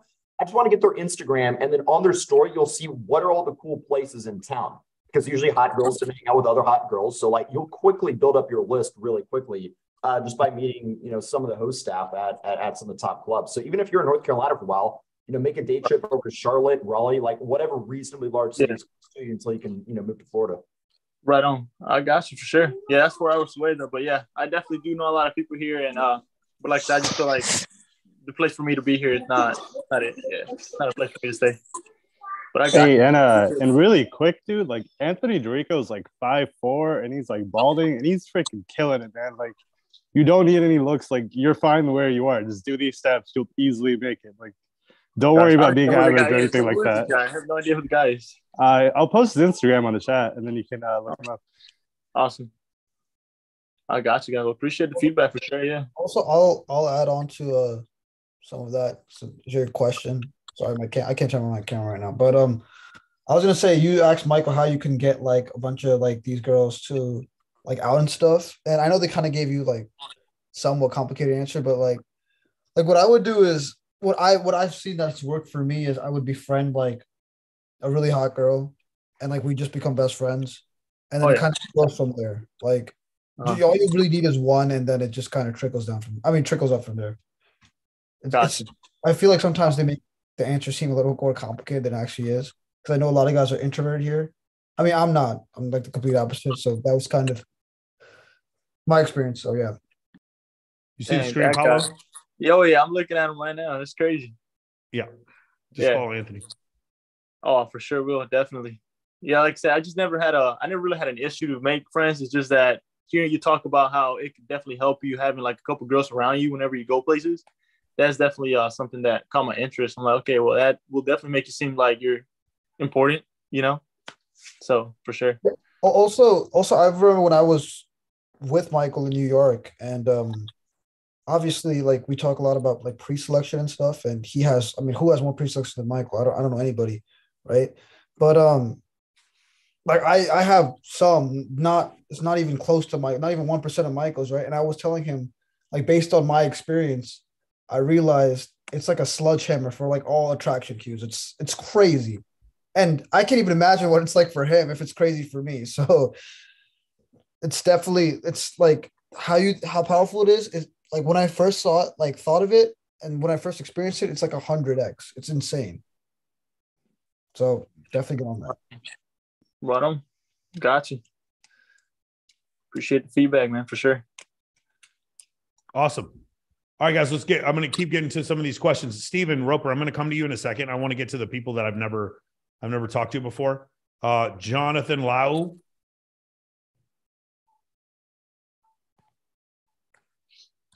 Okay. Imanol. Hello, Michael. Hey, what's up, man? Well, my question is, it comes from the podcast that you have with Tiana and Stephanie. Mm-hmm. And you were saying about like men see like women that are attractive as sexually suggested. Mm-hmm. I just wanted to like, how do we break into that? Can we go above that and actually read the social cues? So here's the thing. Don't worry about the social cues. Instead, just be friends with everyone. Grow your group so massively that it creates so much tension that like your biggest problem is that your female friends are hitting on you. Here's the thing. I don't have exactly that problem. As of right now, I have been networking on car shows and have been growing my group of friends. But with some people, because they are so attractive, I have a very hard problem like reading them. And sometimes yeah, I have so to don't read them. Go so, back. so I don't read them. I'm telling you, dude, I don't read them. It's like one of these situations where they will come to you because you. So do you guys remember the clip I posted the other day of Chloe Teray? She goes, I only choose the men that I date. They never hit on me. If you hit on me, I know I've already got you. I choose them. When you get to that top level, they choose you, dude. Okay. So that's what I would tell. But that's the thing is like, they will let you know that they like you. The problem is you don't have to do the whole cold approach back and forth game thing because you've created so much status in other areas. Okay. Cool. Okay. All right. That makes sense. Gotcha. It's like, it's one of these things like, yeah, I just don't. That's how I get so many girls to come on my podcast, to come to my bikini competition, because I don't hit on them. Yeah, it's just that I don't hit on them also, but it's just like I really have a hard time reading some of my types.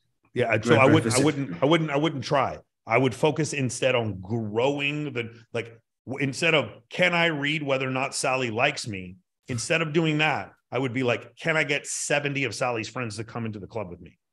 Okay. Gotcha. And what'll happen is Sally didn't like you, and now she does. Okay. That's what that'll happen. I see. Yes, exactly. Okay. Make sense? Okay. Yeah, I got you.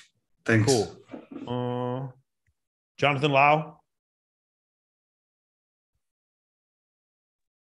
Hi, Michael. Can you hear me? Yep. I wanted to ask a question on, your experience and thoughts on fulfillment in intimate relationships. So because basically I've been I've cold approached game for 8 years. I've taken maybe like 5 boot camps with other companies, and I dated multiple girls, and then I wanted, I had an exclusive relationship because I wanted a bit more connection, and I dated her for 1.5 years, and she was like a really amazing girl, but I don't know, I always get really bored in relationships with girls. Like, I don't know, so we broke up, and then I'm dating again, and then I'm seeing another girl, and I'm feeling bored again, like 3 months into it. So I mean, they are amazing and they're really attractive girls, but I don't know, like, what's your experience on fulfillment in your intimate relationships, or have you ever had this sort of issue? Yeah, for sure. So the fulfillment comes in my life. The relationships are the icing on the cake. They have to be because of the impermanence of relationships. Permanence comes from things like family members or children. Jobs and relationships are not permanent, no matter how badly we want them to be. They're not. Things are going to change. So I cannot make personal fulfillment based on a relationship. I can add to fulfillment based on a relationship. Does that make sense? Yeah, I do find fulfillment in my job and my work and my fitness. But yeah, it is like the fulfillment in the relationships I can't crack, in my intimate relationships. I always feel like I get bored in a relationship and I want another girl, or, yeah. So that does kind of make sense, I think. Yeah. Yeah. I mean, that's also something that happens. What are you doing for a living? Well, I'm an eye doctor, and I actually have a glasses brand. I sell eyewear online as well. So I've been doing that for about 6 years. Is it pretty successful? It does pretty well. Yeah. Yeah. So that's going to be part of the reason why also is because I'm guessing, does your success also bring any other women into your life? The fact that you're a doctor. Yeah, of course, girls are attracted. Of course, they're attracted to that. Yeah.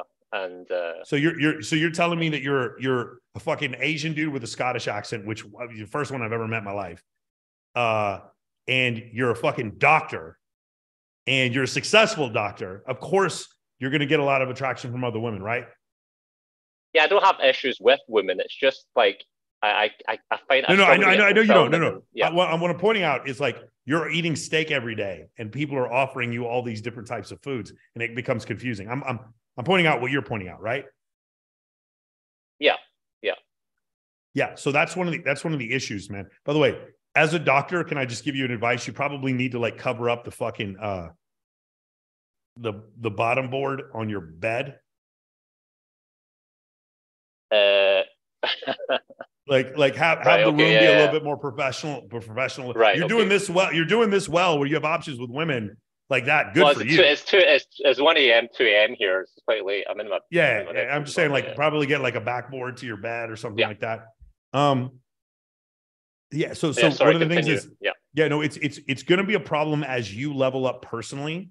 You're going to have a lot more options, and the options that you currently have, it's the impossibility of choice. And sometimes it's better to not know. There's studies that show women that get married to the first person they have sex with are much happier in marriages.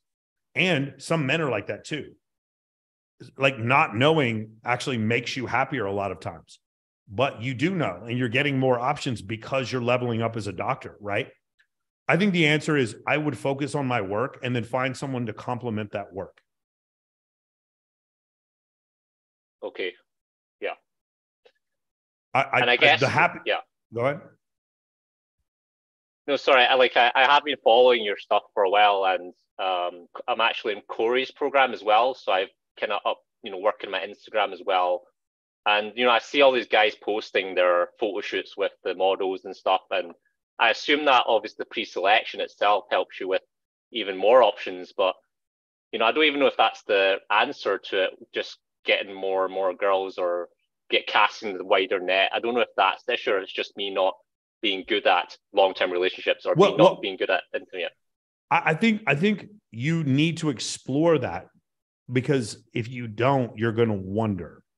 Well, one thing you don't like, where you see a lot of relationships go wrong is because people don't know. They get into a situation and then they're just sit there and they're upset, or they feel drowned, or they feel suffocated by the boundaries of their relationship.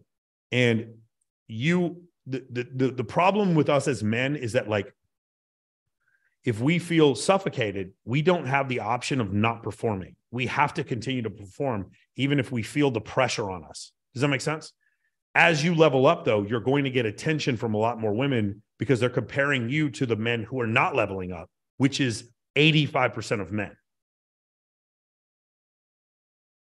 Yeah, keep leveling. I mean, I'm always leveling up and progressing. And Jonathan, there is no thing where you're telling me, hey, Michael, which store do I go to bump into the woman of my dreams that will then make me fulfilled? If that was the answer you're looking for, I can't give you that answer. The answer I can give you is you have to be fulfilled first, then go meet the woman. You notice? Okay, ready? Guys, write this in the chat. I'm going to tell you, we're going to talk to an 8-year-old child, and I'm going to ask this 8-year-old child a question. And then based on the answer, you tell me if this child is a male or a female. Got it? Ready? Here we go. Hey, 8-year-old child, what do you want to be when you grow up? I want to be a fireman. Is it male or female? Put it in the chat. Hey, 8-year-old child, what do you want to be when you grow up? I want to be a police officer. Male or female? Put it in the chat. Male or female? Got it? Cool. Hey, 8-year-old child, what do you want to be when you grow up? I want to get married. Male or female? Uh-oh. Uh-oh.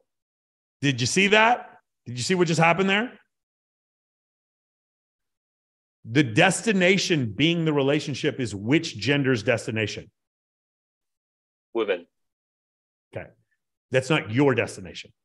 Your destination is to achieve. Her destination is the relationship. In general. Yeah, so fulfillment is not from the women. It's not from the intimate relationship, right? Correct. That's correct. Yeah. Also, there is no correct answer when it comes to dating and relationships, ever. If there was, there'd be no MOA. There'd be no Fresh and Fit. There'd be no Dr. Phil. There'd be no Dr. Oz. There'd be no Joyce Brothers. There'd be no Oprah Winfrey. There'd never be a discussion about this if there was an answer. There is no answer. There's only temporary short-term solutions to the problems that you have. Women want a man to settle down with them until the man does not validate what she wants. Then she wants to leave and take the kids. Men want a woman that he's super fucking attracted to, and then finds another. And then as he levels up, finds more women that he's attracted to, or as he levels down, then she leaves and takes the kids. There is no answer. There is no proper answer. Make sense? You can only just do the best you can in a short while you're here. And then you take advantage of the present moment that you have. In the present moment is fulfillment. Right. Understand? No, that does make sense. Yeah, that makes sense. Fulfillment is in the present moment. Yeah. There's no destination. You need to get a female friend to come in your room and do something with it. Right, I will. I do have female friends. Yeah, she was in my room. Come to your room and then just be like, "What should I do here? I'm a successful doctor. What else could I do?" Okay. I'm one to talk. Like my backboard is like covered with cat scratches, but just do something else with it. Okay. Sound good? Sounds good. Thanks. Beautiful. All right. Now I'm going to get to Stephen Roper. Stephen, what's your question? Hey, do you guys see there's this one guy like literally putting a WhatsApp? I don't mind that he's doing this. He's literally putting a WhatsApp link so that you can chat with him on WhatsApp so that he can coach you. This is the funniest thing I have ever seen in my life, bro. Like, shout out to you for thinking that you're going to come on my coaching call. And then like get me, he's like, I just clicked. I had to click on the WhatsApp because I was so confused by this. Like, is this guy an MOA? No, it's like by appointment only. This guy's literally in my chat, like leaving links, like with no credibility whatsoever, leaving links so that you can call him and he's got answers. He's got the answers to all your questions. It's hilarious. Hey man, what's your question, man? Who did I just pull up? I just pulled up somebody. Was it Roper? Stephen Roper. What's your question?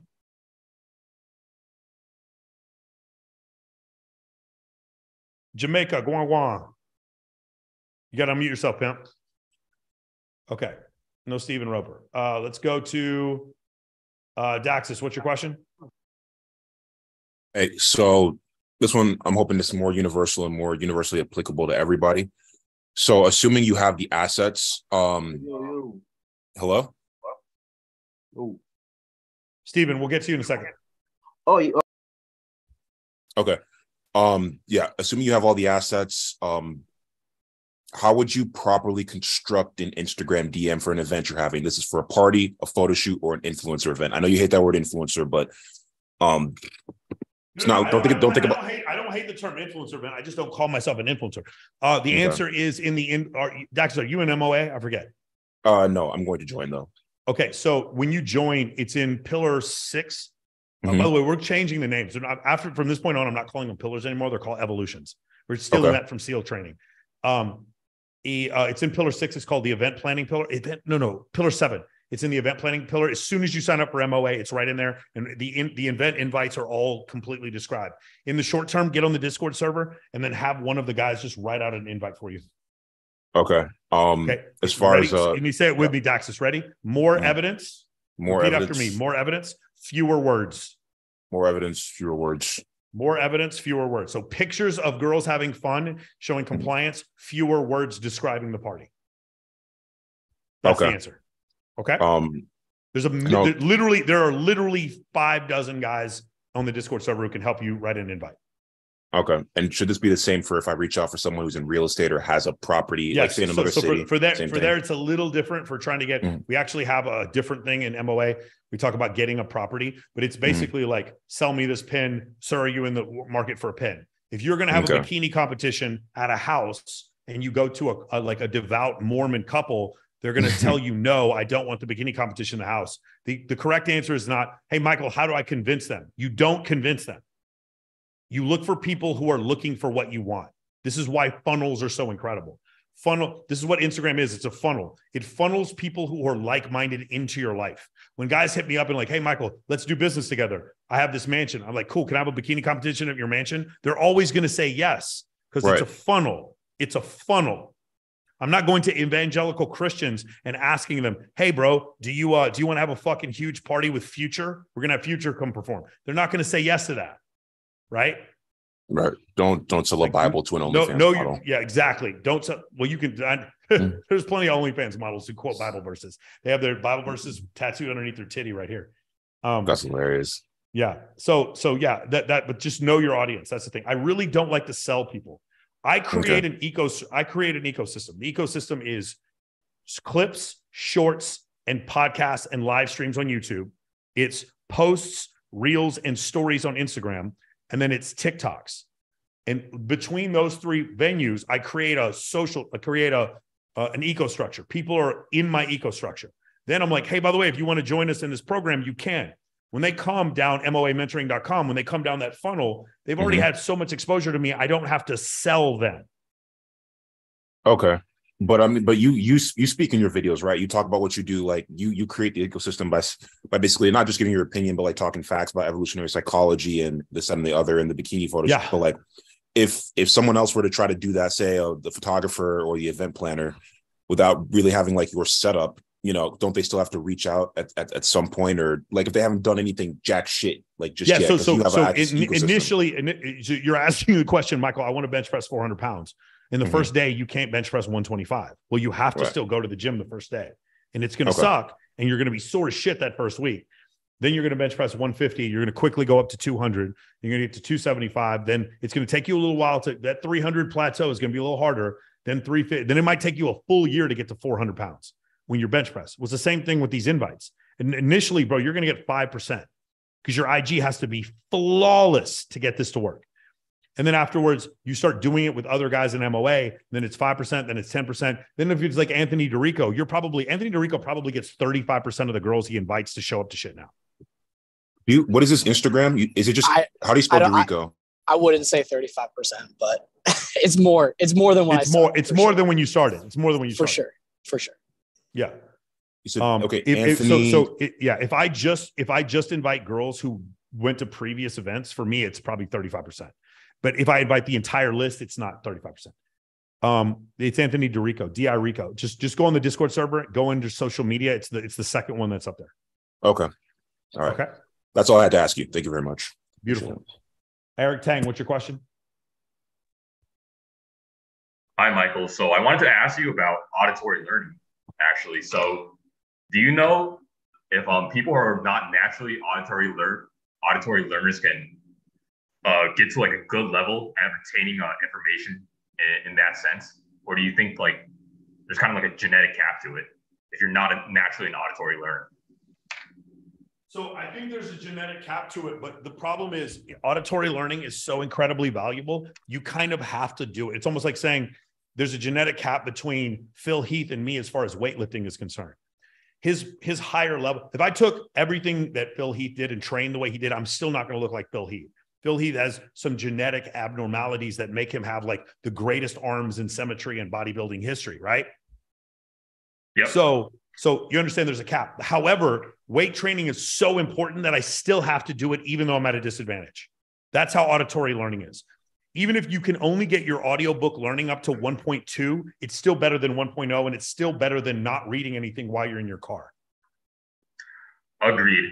Yeah, I've been like the actual answer is do the best you can. Okay, gotcha. Yeah, because I felt like I've been listening to audiobooks for about like a year now, and I don't think I've like gotten any better at like retaining the information. How like, fast are you listening to them? Around like 1.75, 1.5 right now. I'm going to tell you to go faster. I know it sounds crazy. Like that 3X. Actually might help you. Yeah, I've tried like 3X. Like that's like way too fast. Are you bored when you're listening? Is that what part of it is? Sometimes I just kind of like zone out. I think that's like an attention problem though. It's like kind of separate. Are you in the gym? Sometimes when I'm in the gym, it's kind of hard for me to concentrate on the weights and the audio itself. And when I'm driving, I try to listen to stuff as well. That seems to be a little bit better.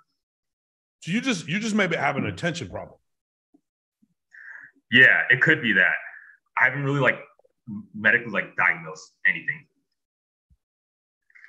Do you retain stuff when you read hardback?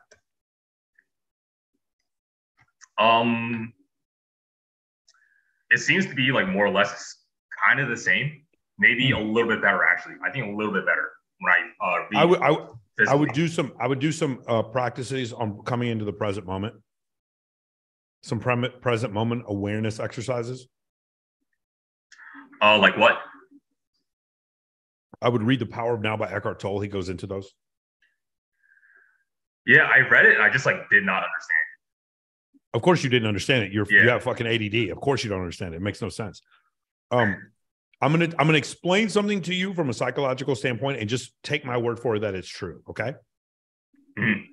Your best mental function comes when you can be present, aware of the present moment. Like you can literally feel your hands. I know it sounds crazy, Because you're like, I always feel my hands. No, you're feeling your hands while you're interpreting the world around you, thinking about the future and the past. If you're just in the present moment, this is where true happiness and contentment comes from. Okay. True creativity and true genius comes from this present moment awareness. It's the most powerful thing. I get it all the time when I'm on the calls with you guys. I'm in present moment awareness. There's nothing else in the world except my conversation with you, Eric. And there's no time in the world other than right now. All right. If you have ADD, none of this makes sense. But what I'm telling you is from a psychological standpoint, I'm operating at 150% efficiency when I'm in the present moment. Okay. I'm 150% more charismatic. I'm 150% smarter. I'm 150% faster. You remember Maverick in Top Gun? He says, when in the cockpit, you don't think, you just act. You just act because you're in the present moment. So Eric, while it may no sense, it may make no sense. It's what you need right now. Trust me that it's what you need. So okay, gotcha. Put a little bit of trust into the idea of doing some or just go on YouTube and look up present moment awareness exercises. For me, Deion Sanders has one of my favorites. He used to put a rubber band on his wrist, and whenever he catch himself zoning out, he would just pop the rubber band. Pain is a great way to bring you into present moment awareness. I promise you, any kind of fulfillment or any kind of attention deficit disorder will go away like that if you look down and see that your leg is broken. Immediately, it will go away. Why? Because something in the real world brought you into present moment awareness. Does that make sense? Okay, I understand. Actually, what am I saying? Of course it doesn't make sense. Of course it doesn't make sense because you have a problem with present moment awareness. Yeah, so it's not going to make sense. When you do it, it will. There's this magic, it's almost like this magic psychological area that you can tap into in your brain when you can just focus on the present moment. The free throws go in, the things you say to the women are funnier, the heavier weight gets lifted. Okay? You look more confident. People want to be around. You have a magnetic personality when you can master this present moment awareness thing. I don't talk about it that much on the calls, but it is because it's in pillar 4 of MOA, but it's the mindset pillar. I would go review that pillar again. Understood, sir. It's really weird if you guys have ever lived with me and I get ready for something, I literally start just saying, focus, focus, focus. I start saying it over and over again because I'm always dragged down by this thing to get off focus. And when I'm saying focus, I'm literally tying my shoes, putting on my pants. Nothing is pulling me from my purpose. Okay?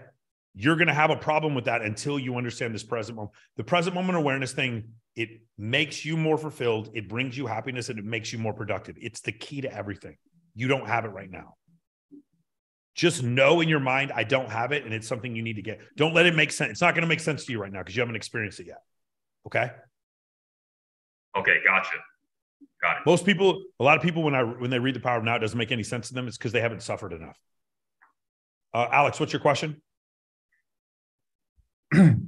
Hello, brother. Thanks for doing this. And so I've been in the MOA for about 4 months, and goddamn, everything that you teach is so true. And one of the things that keeps reappearing in my experiences is how evolutionary psychology is like so damn true.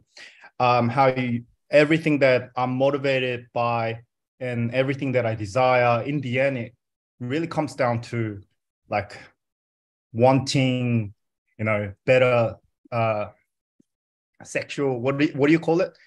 Higher status and higher sexual selection, and all of your proclivities are based on survival. Yeah.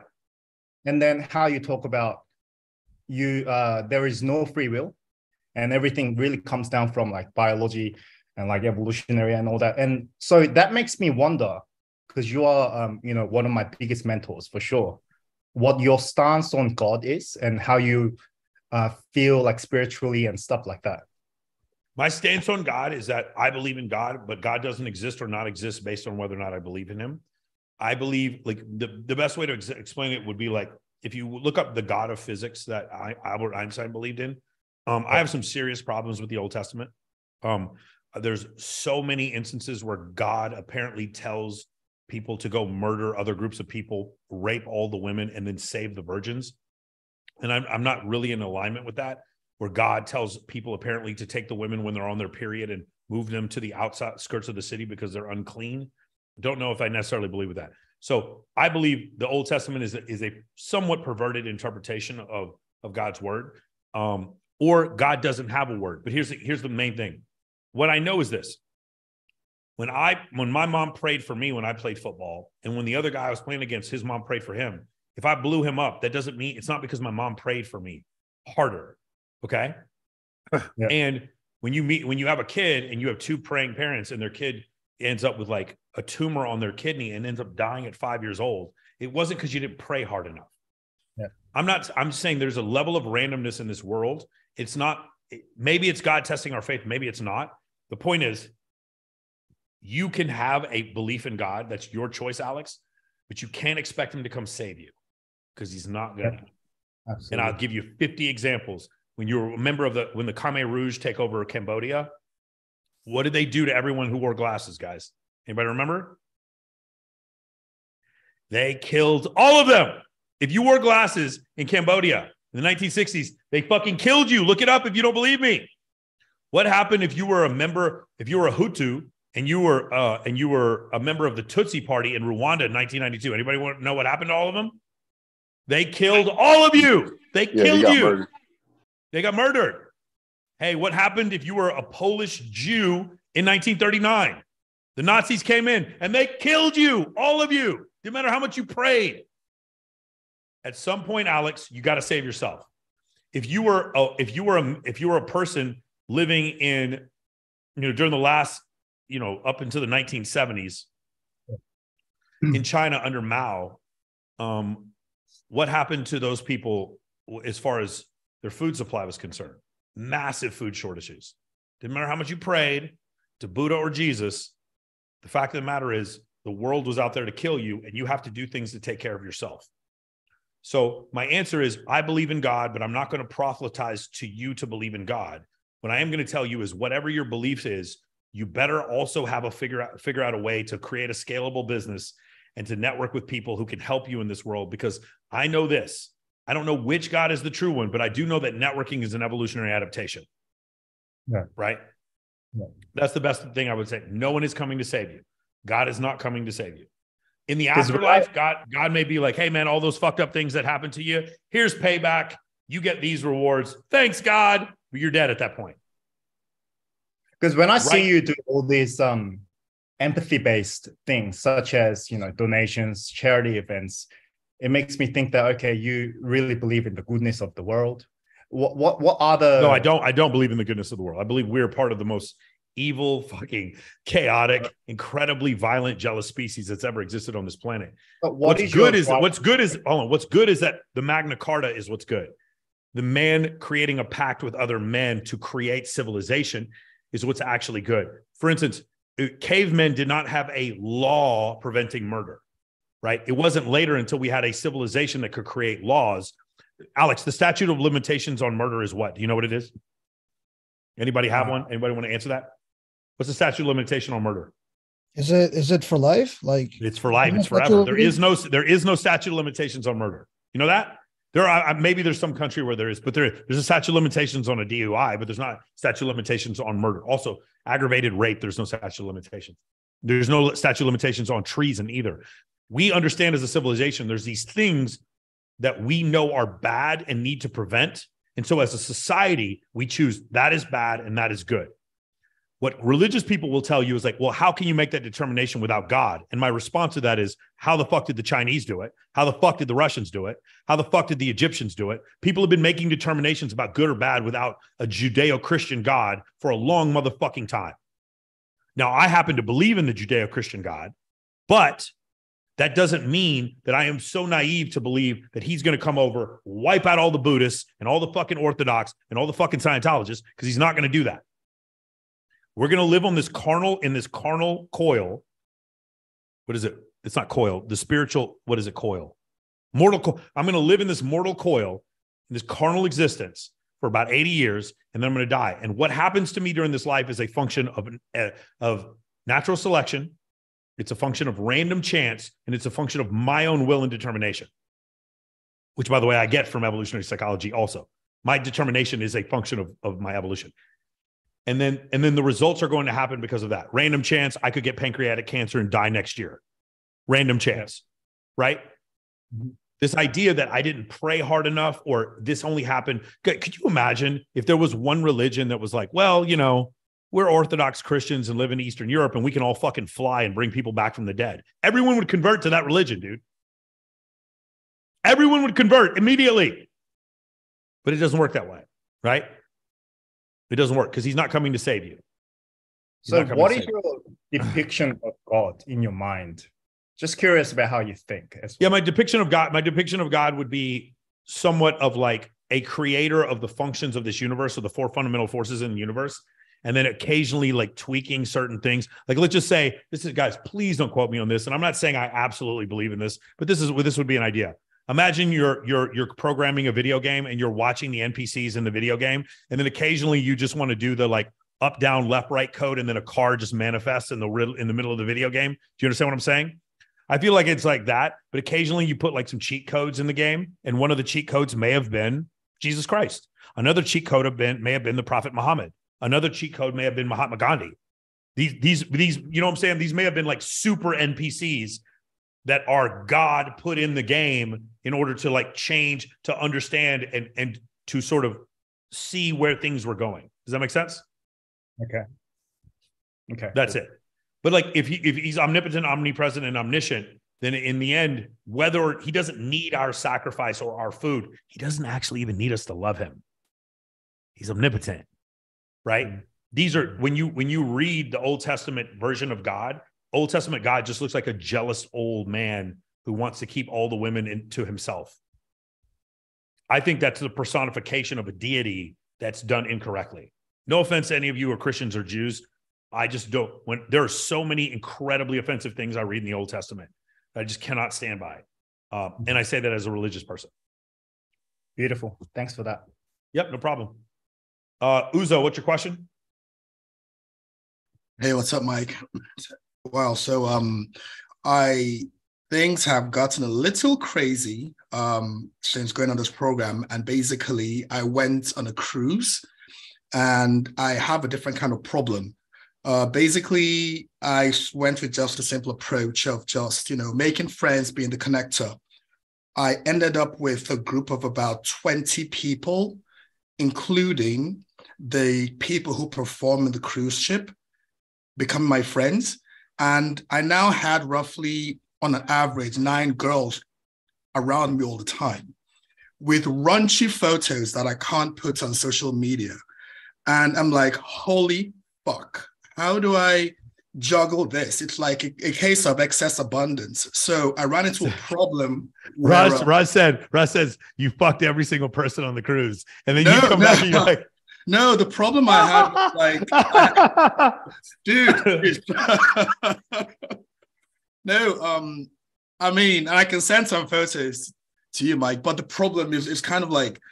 And I had different girls who were kind of vying for my attention. And I was more concerned if I hook up with this one, I dropped the ball on this one. And it just a state of what the fuck is going on here? My head just kind of shut down after a point because you have one girl, next thing her friend comes in, then another friend comes in. I'm going to the bathroom, then more start talking to me.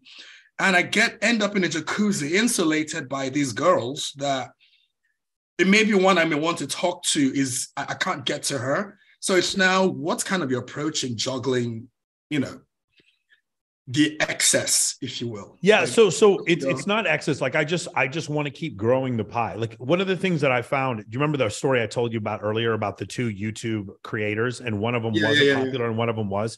You don't know who's going to be valuable to you later in your life. I try to be cool to everyone. Yeah, I know there's a lot of people on this call right now that are going to become incredibly wealthy and popular. I know some of you are. And so you'll notice I try to treat you all the same. So in this type of situation, you're saying that you made friends with 20 girls and then like there's the one girl you like, but you can't physically get next to her because there's all these other 20 girls. It's more like multiple girls are trying to get to me. And I'm not sure which to kind of hook up with or whatever. I wouldn't concern myself with that. Like I would let that happen naturally. Like, hey guys, let's all go back to my place. I don't really concern myself with that which one. I just would like to try to keep growing the pie. So let's focus on that. All right, cool. It's gone to the point that even as I've come back now, having more and more chicks hitting me up even from the past, because they saw some pictures, like some. That's crazy. It's almost like pre-selection works. It's so nuts. No, it's so funny. It's funny. After 2 years, all the first year of this program, all the questions were like, Michael, how do I make friends with girls, and how do I throw this party?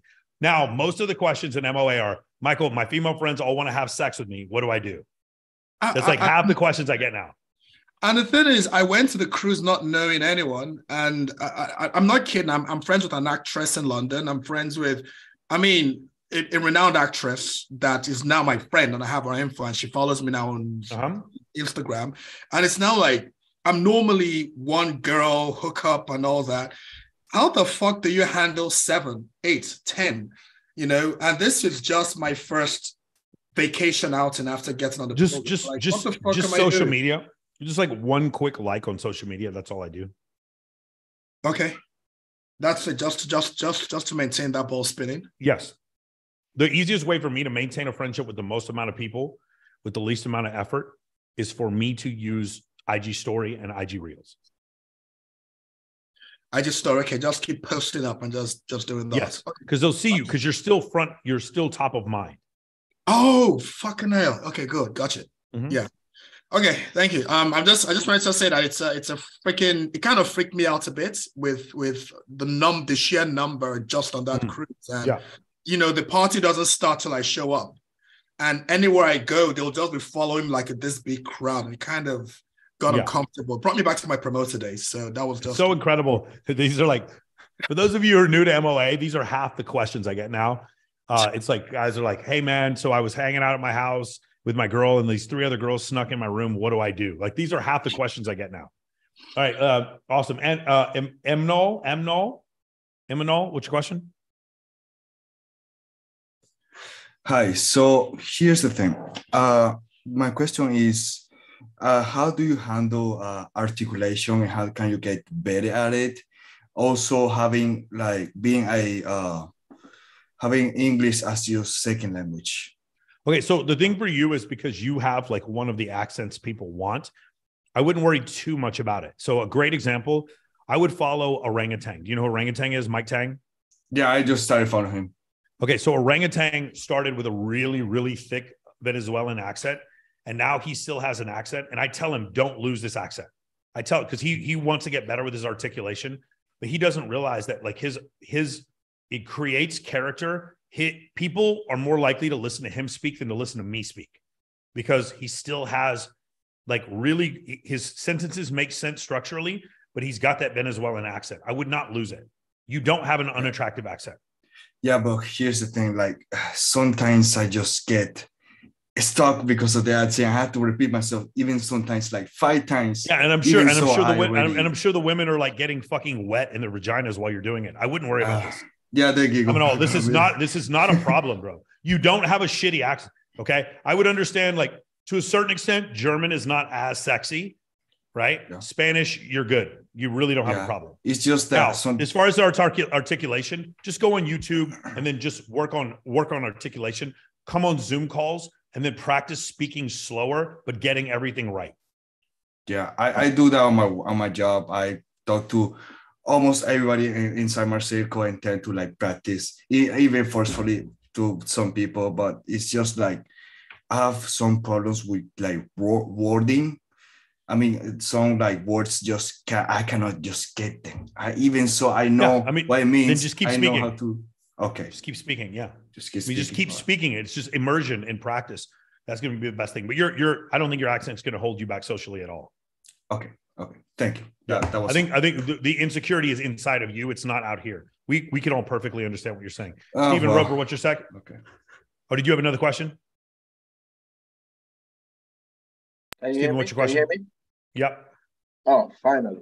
No, man, I was just saying, I'm kind of redirecting. I'm moving away from photography to like more like web stuff, and I feel like it's kind of changing up the dynamic.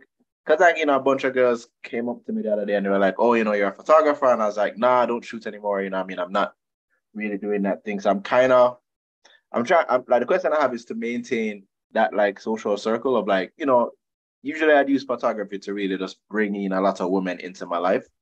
I know, because I've kind of stopped. The question I have is to kind of maintain bringing them into my life Like, how do I keep it as a hobby, that type of stuff? See, well, I mean, photography was just one of the gambits. It was a MacGuffin you were using in order to like build a social circle. You're just going to have to find one of the other ones, Steven. So, connector, suggester, content creator, there are different type of events you can invite people to, or different type of events that you can create. So the theme party, the list party, the competition, the theme party, the list party, the competition. It's been so long, dude, because we made these up during COVID and I can't remember them all right now. But the point is you can do one of those type of events. Oh, the Corona container. The different things like that. You can still do those things, but you just have to find something to replace. If you don't want to be a photographer anymore, you have to find something to replace that medium or that leverage that you had there. And there's a bunch of other ways to do it. Just be an event planner, or just to bring a bunch of people to someone else's events.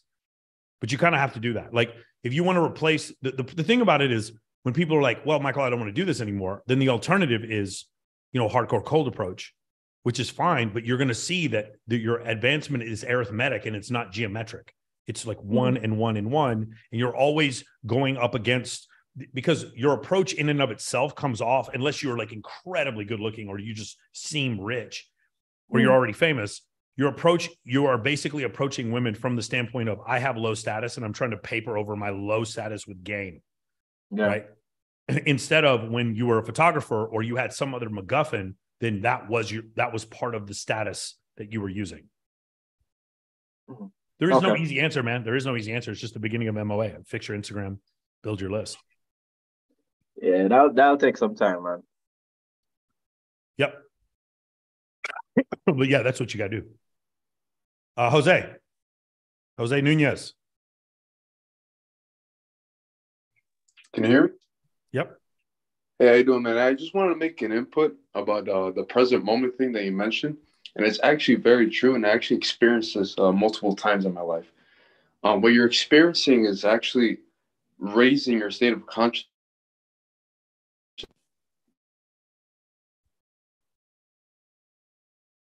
Yeah, we lost your audio, man. Where the flow state is. And as a music producer, this actually helps a lot. It actually piques my creativity. It actually makes me more creative, more focused on my tracks. And sometimes when I'm not in this state and I'm making music, it would actually take me like probably a day or 6 hours to finish a whole composition, right? But when I'm in this state of mind and I'm completely present in the moment, right? I'm in this state, right, where everything, right, is just completely centered on the track and, on the bits and pieces, all the volume, everything that the song is. It'll take me like probably 3 hours, even 4. That's great, man. I just want to say yes, confirm it. Somebody that's experienced it multiple times. That's true. You do become more creative and more focused. When you're in this state. And yeah, man, what you said is completely true. Beautiful. If you guys want to read the book Flow by Mihai Csikszentmihalyi, you can read about this whole kind of thing where you get into this present moment awareness and you're able to do that. Let's go to Eric Sandoval. What's your question? Hey, Mike, I have 2 questions. First one is regarding evolutionary psychology. I know you're of the belief that we don't have free will. So I'm wondering. So it's 85 to 95% illusion. Yes. Right. So I was just going to ask how you feel about John McAfee reinstating our free will by eating poop. Well, so yeah, that's funny, right? But from his standpoint, right? So there's a couple ways to answer this. John McAfee could have had some sort of PTSD or abuse when he was younger that caused him to have some sort of behavioral abnormality. John McAfee could have some genetic abnormality, or the story might not be true. I mean, there's a bunch of different ways. Or John McAfee may have a situation. I don't think he enjoyed eating poop. What I think he enjoyed was being degraded. Okay, and that degradation, the necessity to be degraded, came from something that happened in his childhood. But it still fits in evolutionary studies. Yeah. And by the way, I also tell you this: I don't think he chose to eat poop, or I don't think he chose to like poop. I think it just happened.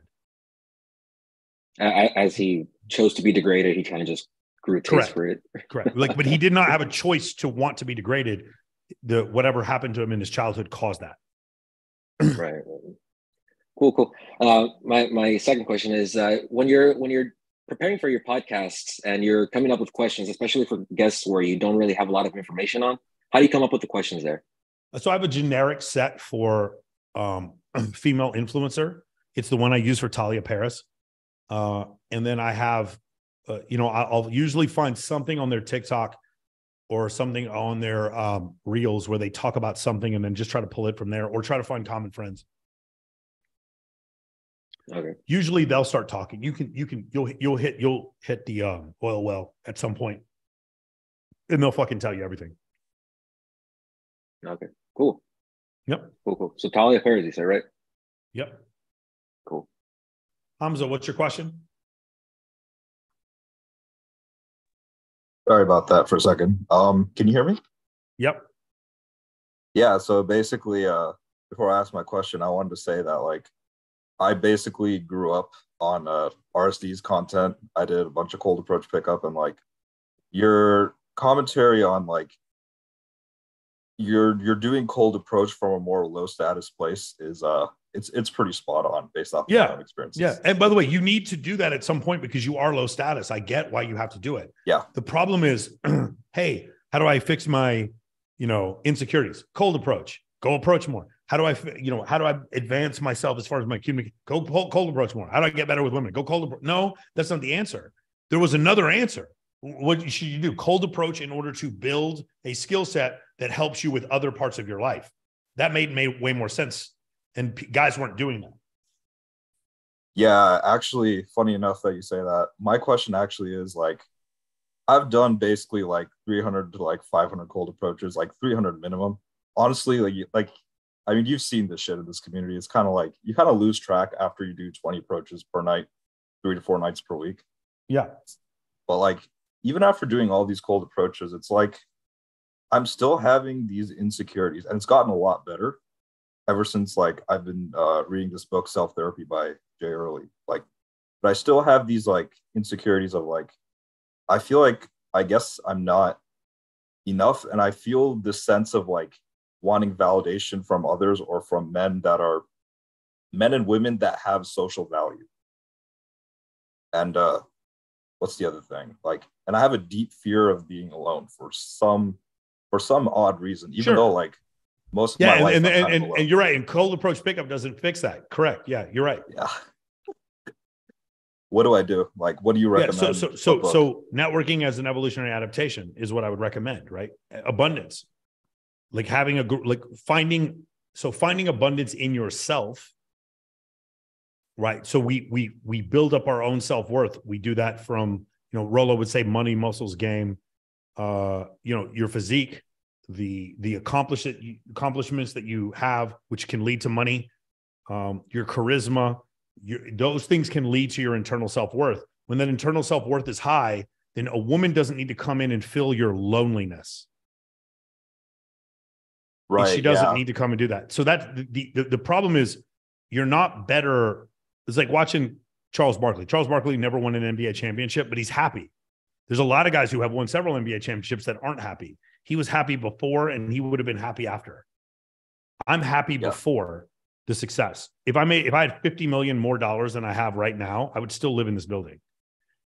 I'm happy where I'm at. I've already chosen to be happy. That's the thing you have to do. And then when you do that, then this other stuff is just, it's extra. And you'll also find that you're back in the present moment and you function at a higher capacity. What was the book you recommended again? Sorry. Which one? For what? Networking adaptations, something like that. Networking networking is an evolutionary adaptation. That's kind of the basis of the whole program. But the book is not about evolutionary psychology, but How to Win Friends and Influence People is still the best book on the subject. Got it. Okay. Makes sense. Got it? Yep. Makes complete sense. So the whole book list, if you guys want the entire book list, go in the Discord server, go to the section that's books, YouTube, and podcast, and just go up to the top, the pinned section, and it will give you all the books that are in MOA, all the required books in Men of Action. Even if you don't join Men of Action, you can still read the 28 books that we're required to read. Santino, what's your question? So this one is kind of just like an evolutionary question to pick your brain, and necessarily. So what, anecdotally and evolutionarily, what was your aha moment, or when do you think people come into their aha moment? Does it have something to do with their prefrontal cortex? Personally, I felt it was like enough information and self inception to where obviously, you know, you reach a synchronicity of self-awareness and then it stems from there. But personally, what was yours, and evolutionarily, what do you think happens? Personally, it was for me working in a gentleman's club and then just seeing the things that I've been taught my whole life weren't true. Like what? Literally, like, so understand, I was living in a matrix. My matrix is different than other people's matrix. I was in a Southern Baptist, Texas Christian, cisgendered, mostly Anglo, pro-military Republican matrix in Dallas, Texas in the 1990s. You with me? Yep. Okay. Then I went to work at a gentleman's club, and then all of a sudden the things that I heard about, be nice to these women and they'll be nice to you back and do unto others and all this type of shit, I would watch, and I saw all the hottest girls in the club chasing after the same 4 guys. And I realized something was broken. And then I was aware of the matrix or the bondage that I was inside of. Does that make sense? Mm-hmm. That was the first one. The second one was when I started to read about evolutionary adaptations. It's the Red Queen, the Selfish Gene, and then later on, when I read The Evolution of Desire, when I read those books and then started to come to this realization that these desires that I had were selected for through evolution and aided in my survival. Now, not only am I free from the matrix that society has created for me, I'm free from the matrix that evolution has created for me. Then I'm totally free. I know that my necessity to eat shitty food comes from my ancestors' necessity for it. And just that knowing, just that little bit of knowing helps me avoid Krispy Kremes. Mm-hmm. Understand? Yep. It keeps you from having raw dog sex with a fucking girl you just met at the club. You just understand. It's like, oh, well, my dick wants to go in her because my ancestors, yada, yada, yada, whatever. And you're like, oh, maybe I need to not do that. I just met this fucking dumb, oh my God. And then you find out later she has a penis. Don't quote me on any of that. It's never happened to me. I just heard stories. I've heard stories. YOLO, right? You guys remember Dave Chappelle? He was saying, what would happen? He's like, a girl's giving you a blowjob and then you find out that it's a man. You'd look at her and be like, that's fucking insane. That's crazy. Finish up and then get the fuck out of here. You just understand that your proclivities, your desires are evolutionary adaptations that at one point aided in survival, and several of which may be evolutionary mismatches today. And that's it. Then all of a sudden, like, you understand that beauty in a female is actually just a neurochemical construct, or the way you receive it is just a neurochemical construct. You see beauty, facial symmetry, signs of youth, and a hip to waist ratio, and all of a sudden the reward centers in your brain start firing off. But if you're aware of that, you just have a little bit more control of it. Yeah, I read something in a magazine when I was like a teenager, and I remember what it said. It said, does love at first sight exist? And I've become, over the years of just obviously wanting to learn more and understanding human dynamics and giving a fuck about how we, evolved and whatnot, and persuasion, this and that, women, clearly. It was like this whole concept of true love, this Hallmark bullshit. Obviously, you know the deal. It's fake and stupid. Like Romeo and Juliet, it's corny. I look at this, even no, Troy, it's just you. It exists, but you have to work so much harder for it than Romeo and Juliet did. Yes, even Troy. Like, you're telling me this epic, badass movie is this, and all these people died because of a woman. It's like, oh my God, what the fuck? Yeah, you disrespected King Agamemnon, so Achilles had to go kill Hector, and everybody else to just go get Helen, all over a woman. Exactly. So basically, it was just like, a lot of people say the 25, the prefrontal cortex thing. You think that has anything to do with it? Or more specifically, when was your desire, like from the strip club to, I know you do options trading, and then the pursuit of the next level, that moment? Did that come after? Was there a specific moment? Yeah, we're gonna go back to the statement. I'm gonna keep saying it over and over again. Networking as an evolutionary adaptation. I understand that I belong to a species where spoken word is passed down, and like tradition is passed down. But the reason why the tradition is passed down or can be passed down is because my ancestors understood mistakes that I had made, and I don't need to make those mistakes.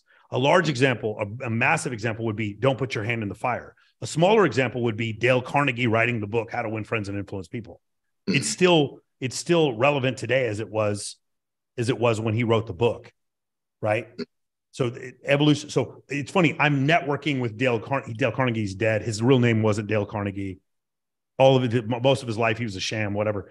I know that, but I'm networking with him, even though he's dead. I'm networking with Napoleon Hill, even though he's dead, right?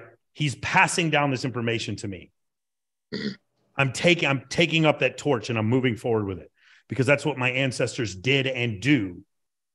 That's what natural selection created us that way. And because we had the adaptation of networking, we killed the Neanderthals.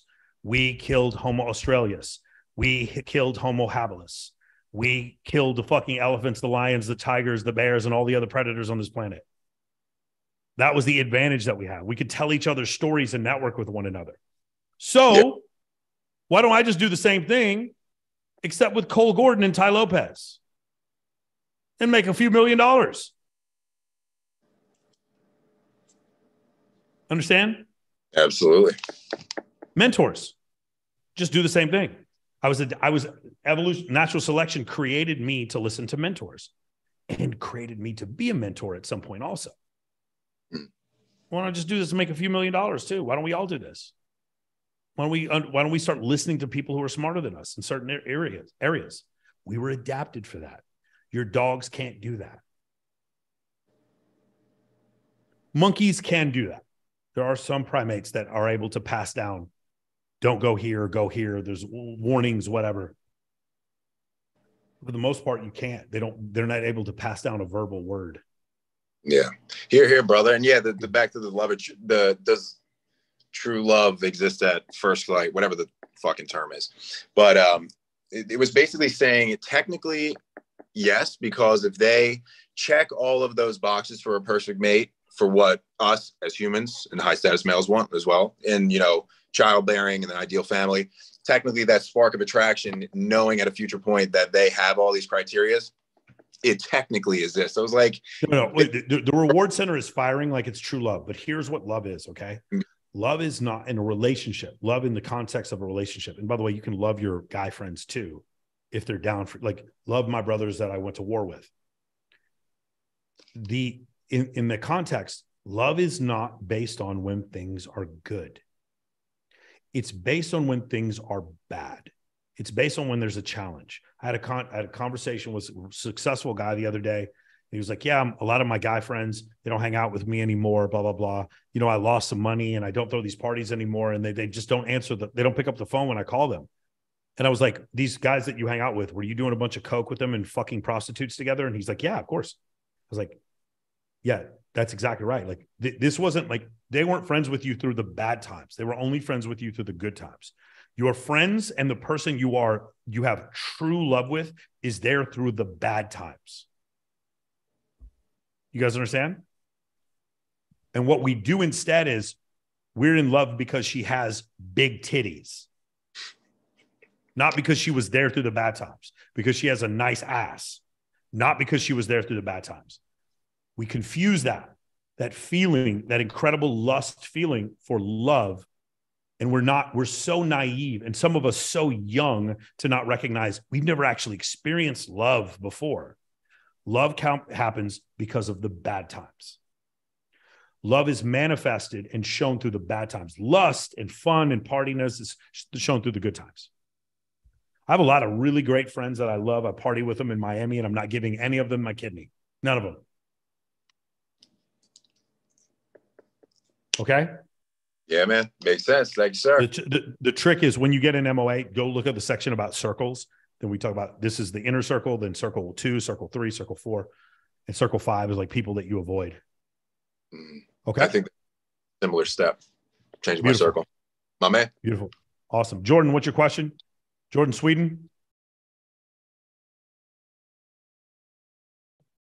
Hey, what's going on, man? Yep. Yeah, so I appreciate you doing these free calls. I just have something really quick. I just seen on my YouTube feed you were going, so I thought I'll jump on and ask something. So it's I have three questions. One of them is like a main one. Two are kind of just side questions you could add on to the answer. So basically, from the people you know who do OnlyFans and or have OnlyFans agencies, what expectations can you give to someone who's thinking of starting one about what it's really like? Because from the surface, it seems like it's like the best business model in the world. You're surrounded by beautiful women, like you've seen like the dates, Instagram, whatever. But in reality, there's probably some things that might, put me or other people off, like actually getting into it. And the other two kind of follow up questions would be, I'm curious how you think AI is going to affect the industry, if that's going to be something where like it just replaces so many people, and maybe long term it's not the best thing. And then the second one is if you specifically know people in Florianopolis, Brazil, that do this sort of thing, because that's where my home base is. I'm currently in Ireland now, just visiting family for Christmas, but then I want to go back. So I think the boat has sailed on that. I think the reason why Tristan was so successful at doing it was because he got in early. And I would highly recommend you do not get into an OnlyFans management agency. It's like, I know the most successful OnlyFans management agency in the world. They're in Los Angeles. I know the guy who owns it. And he's even saying this is not going to be around for much longer. What happens is we build girls up to a certain status. And then once they have those clients, they're clients forever and they get rid of us. It's just by definition, it's a flawed business model. It's just men trying to creep into women's money. And that's essentially what's happening. That's the first thing I'm gonna tell you. Second thing is it won't even be AI. It might be some kind of machine learning, but OnlyFans is probably going to create their own agencies. And when they do so, they're going to muscle you guys out. Interesting. They're going to have like verified agencies. When you join their agency, then that agency does the work for you. But because you're verified, you actually they would take it out of your percentage, the 20% that you pay. So people are probably going to move over to those. That's what I would do. That's what Amazon started doing, to a certain extent. And then the other thing I'll tell you is, as far as AI, this is one of Tristan's girls, Coconut Kitty 143. That's a 47-year-old woman. And she makes her face look like she's young, and she makes a ton of money because she does this, and it freaks people out. And it's just like, she basically advertises to child molesters by doing this. Right. And when you say AI, it's the funny thing is you're putting AI over her face to make her look like this. But what about when we get to the point where we don't even need the AI for the rest of her? We could just AI the entire person. What if we had an entire human that was just an artificially intelligent, creation? We're going to get to that point. You can't tell the difference. We're going to get to that point very quickly. And then now who manages her? Yeah, now who are the creators? The creators are just like machine learning. What I'm saying is this is if you were going to tell me what's the number one most saturated arena, the last one I should get into, it would be OnlyFans management. This would be the first thing I would tell you to stay away from. Okay, great. Yep. Really appreciate that. Yep, no problem, man. Alex, what's your question?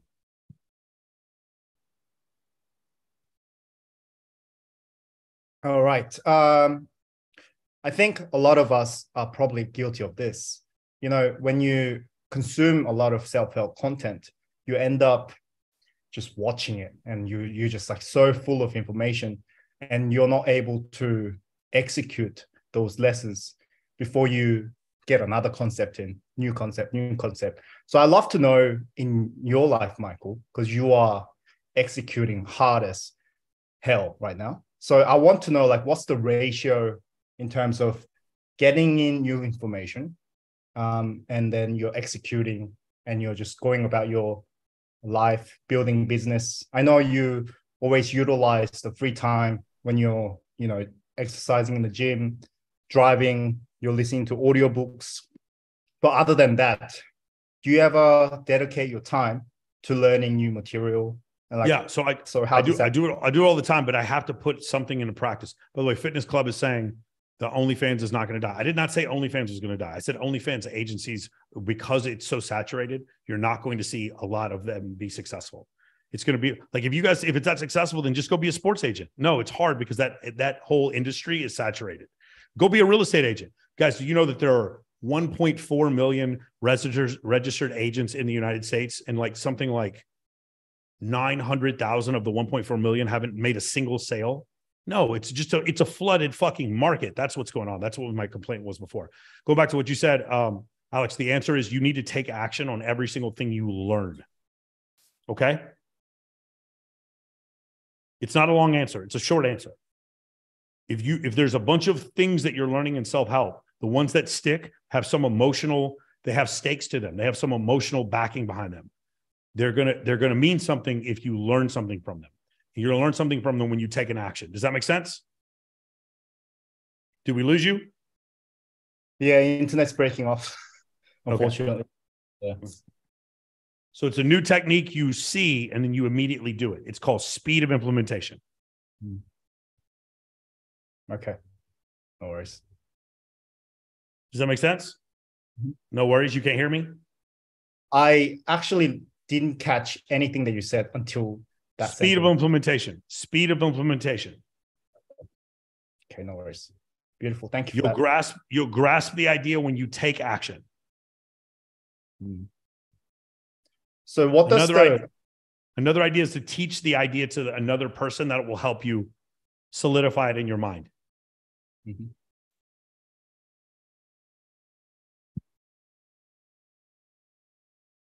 Hello, Alex. What does the ratio look like in terms of the time spent learning and your time spent building a business? Yeah, so the business is all your time, every minute of every day, trying to execute the things that you learn. And then during that time, there's audio books like The $100 Million Offer, or Traffic Secrets, or The E-Myth Revisited, or The One Thing that you're reading and taking notes on. The answer is all the time, do it both 24/7. In the beginning, when you're obsessed, you don't have anything else going on except building the business. It's going to take you a lot longer to execute the things than it is for you to do. Alex, can you hear me? Are you just really bad signal? Okay, Alex is having a really bad signal. Alex, can we try to do this tomorrow? Because we're not. There's no back and forth here. I don't really understand what's going on. Let's do George Jara. Yo, Mike, what's up? Yeah. All right. This question is a little more specific in regards to beauty pageants. Like, how did you start with them, and like, what? Yeah. So in 2012, I did a bikini pageant at just as like the MC for one. And what happens is when I built this network of girls, I built a list called my bikini list. I can actually give you my bikini list. In the bikini list, the main problem is the money. Like, you have to find someone who wants to sponsor it. Right now, today, if you had somebody willing to put up $100,000 for a bikini competition, and all you did was post it online and like told a bunch of promoters about it, you'd get 70 or 80 girls to show up. It's the money. It's the prize money. That is 90% of the battle. And then afterwards, you use the techniques that we teach you in the event planning section of Men of Action Advanced, and you use those techniques, and then you can get a bunch of girls to come to your pageant. I also am the MC for the pageant and the recruiter for the pageant. Yeah, I was going to ask, like, how do you got into that? Because right now, I already networked myself, like, into I'm in Ecuador right now. I was in Colombia. So, like, I was here. I haven't been here in, like, kind of like the story of what Hamza was saying was like, oh, I was cold approaching, blah, blah, blah. Is right. It's like, yeah, I haven't been back home in, like, 12 years. Couple months, I networked myself into the beauty pageants and stuff like that. So, you know, I got the list, right? I got the list, all the girls that won and stuff like that. That's what I was like asking, like, because I'm doing photography for them right now. Do you want to do a beauty pageant? I don't. Yeah, what I'm do you doing want for to like do? Or do you want to be a photographer for a beauty pageant? Yeah, I'm doing that right now. Like, George, you're not answering my question. You're making me more confused. What do you want to do? I want to be more involved. I want to know, like, the money wise. More involved is not an answer. What do you want to do? I want to, like, host eventually, like, be the person. You want to be on the microphone? Yeah, like, because I also make the content. George, you do not sound like you want to be on the microphone. You do not sound like you have any idea what you want to do. I just got into it, so I really don't know anything about so that. one of the things you need to understand is in this program, the power is in specificity. It is not in general desires. I know exactly, you have to know exactly what it is that you want to do. In this case, while you're doing this, what you need to do is if you round up a sponsor and want to throw your own pageant, you can do that. But I would never throw my own pageant. George, this is how many events I throw every year. Do you see my hand? I throw 0 events a year. This is mind-blowing for some people. I help other people with their events. I do not throw any events. Swimsuit USA is not my event. Babes in Toyland is not my event. I help other people with their events. George, what you'd do is you'd bring a sponsor and you'd recruit girls for someone else's event, and then you'd become the MC like that. Let someone else do it. The best place to have a party is someone else's house. The best money to buy a business with is someone else's money. Yeah, You're going to someone else's event. I don't think I've thrown a single party where like I put any money in it. I think I just wanted to ask you that because I just got into this world. So like I've done the event photography and stuff like that. And this is my first time doing like photography for pageants and stuff like that. So I just want to know like how that. If you want to get more involved, then I would get involved by using social media for recruiting. Okay, cool. Yeah, I would not try to throw my own event. Absolutely not. I don't do that. Okay, perfect. I'm throwing out. George, are you in? I assume you're not in Men of Action.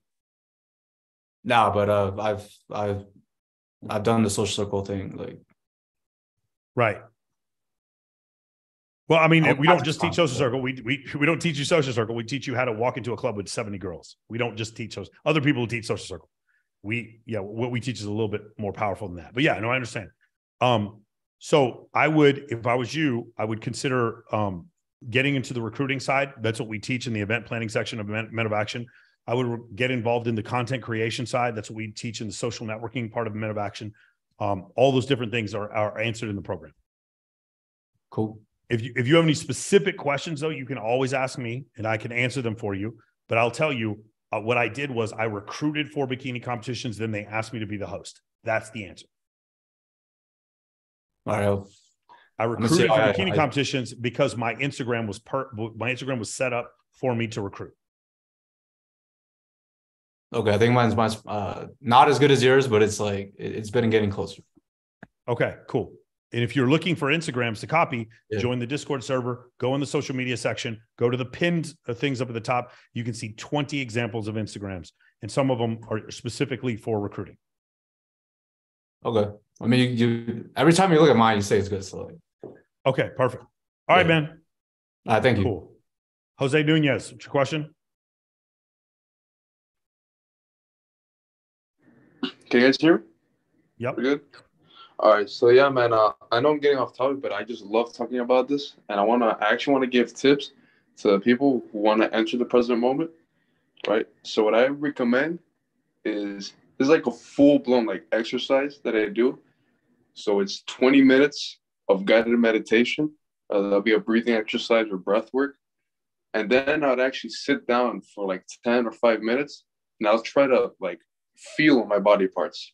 Like I try to feel my legs, feel my arms, where I feel like if there's any breeze hitting my head or hitting my other body parts, I'll try to feel that.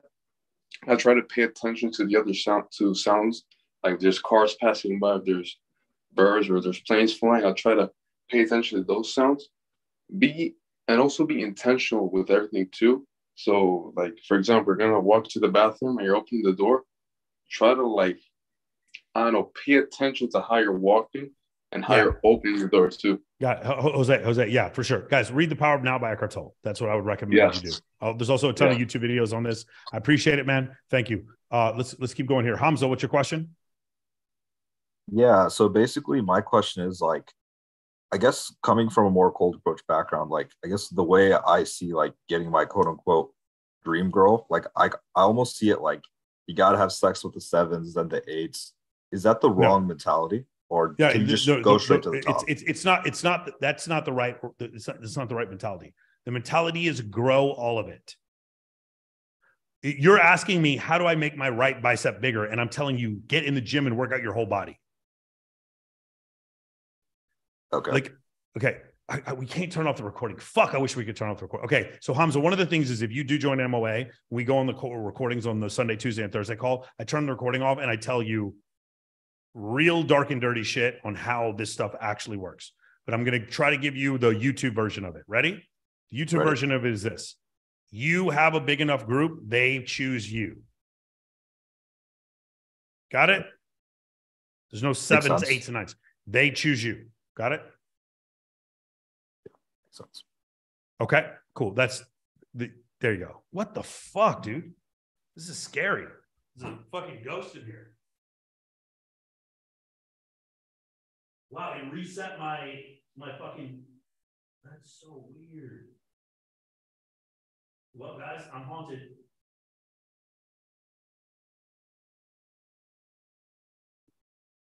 Kind of short or something. All right, here we go. Last one, Sergio. Guys, last question, and I got to run. Sergio, what's your question?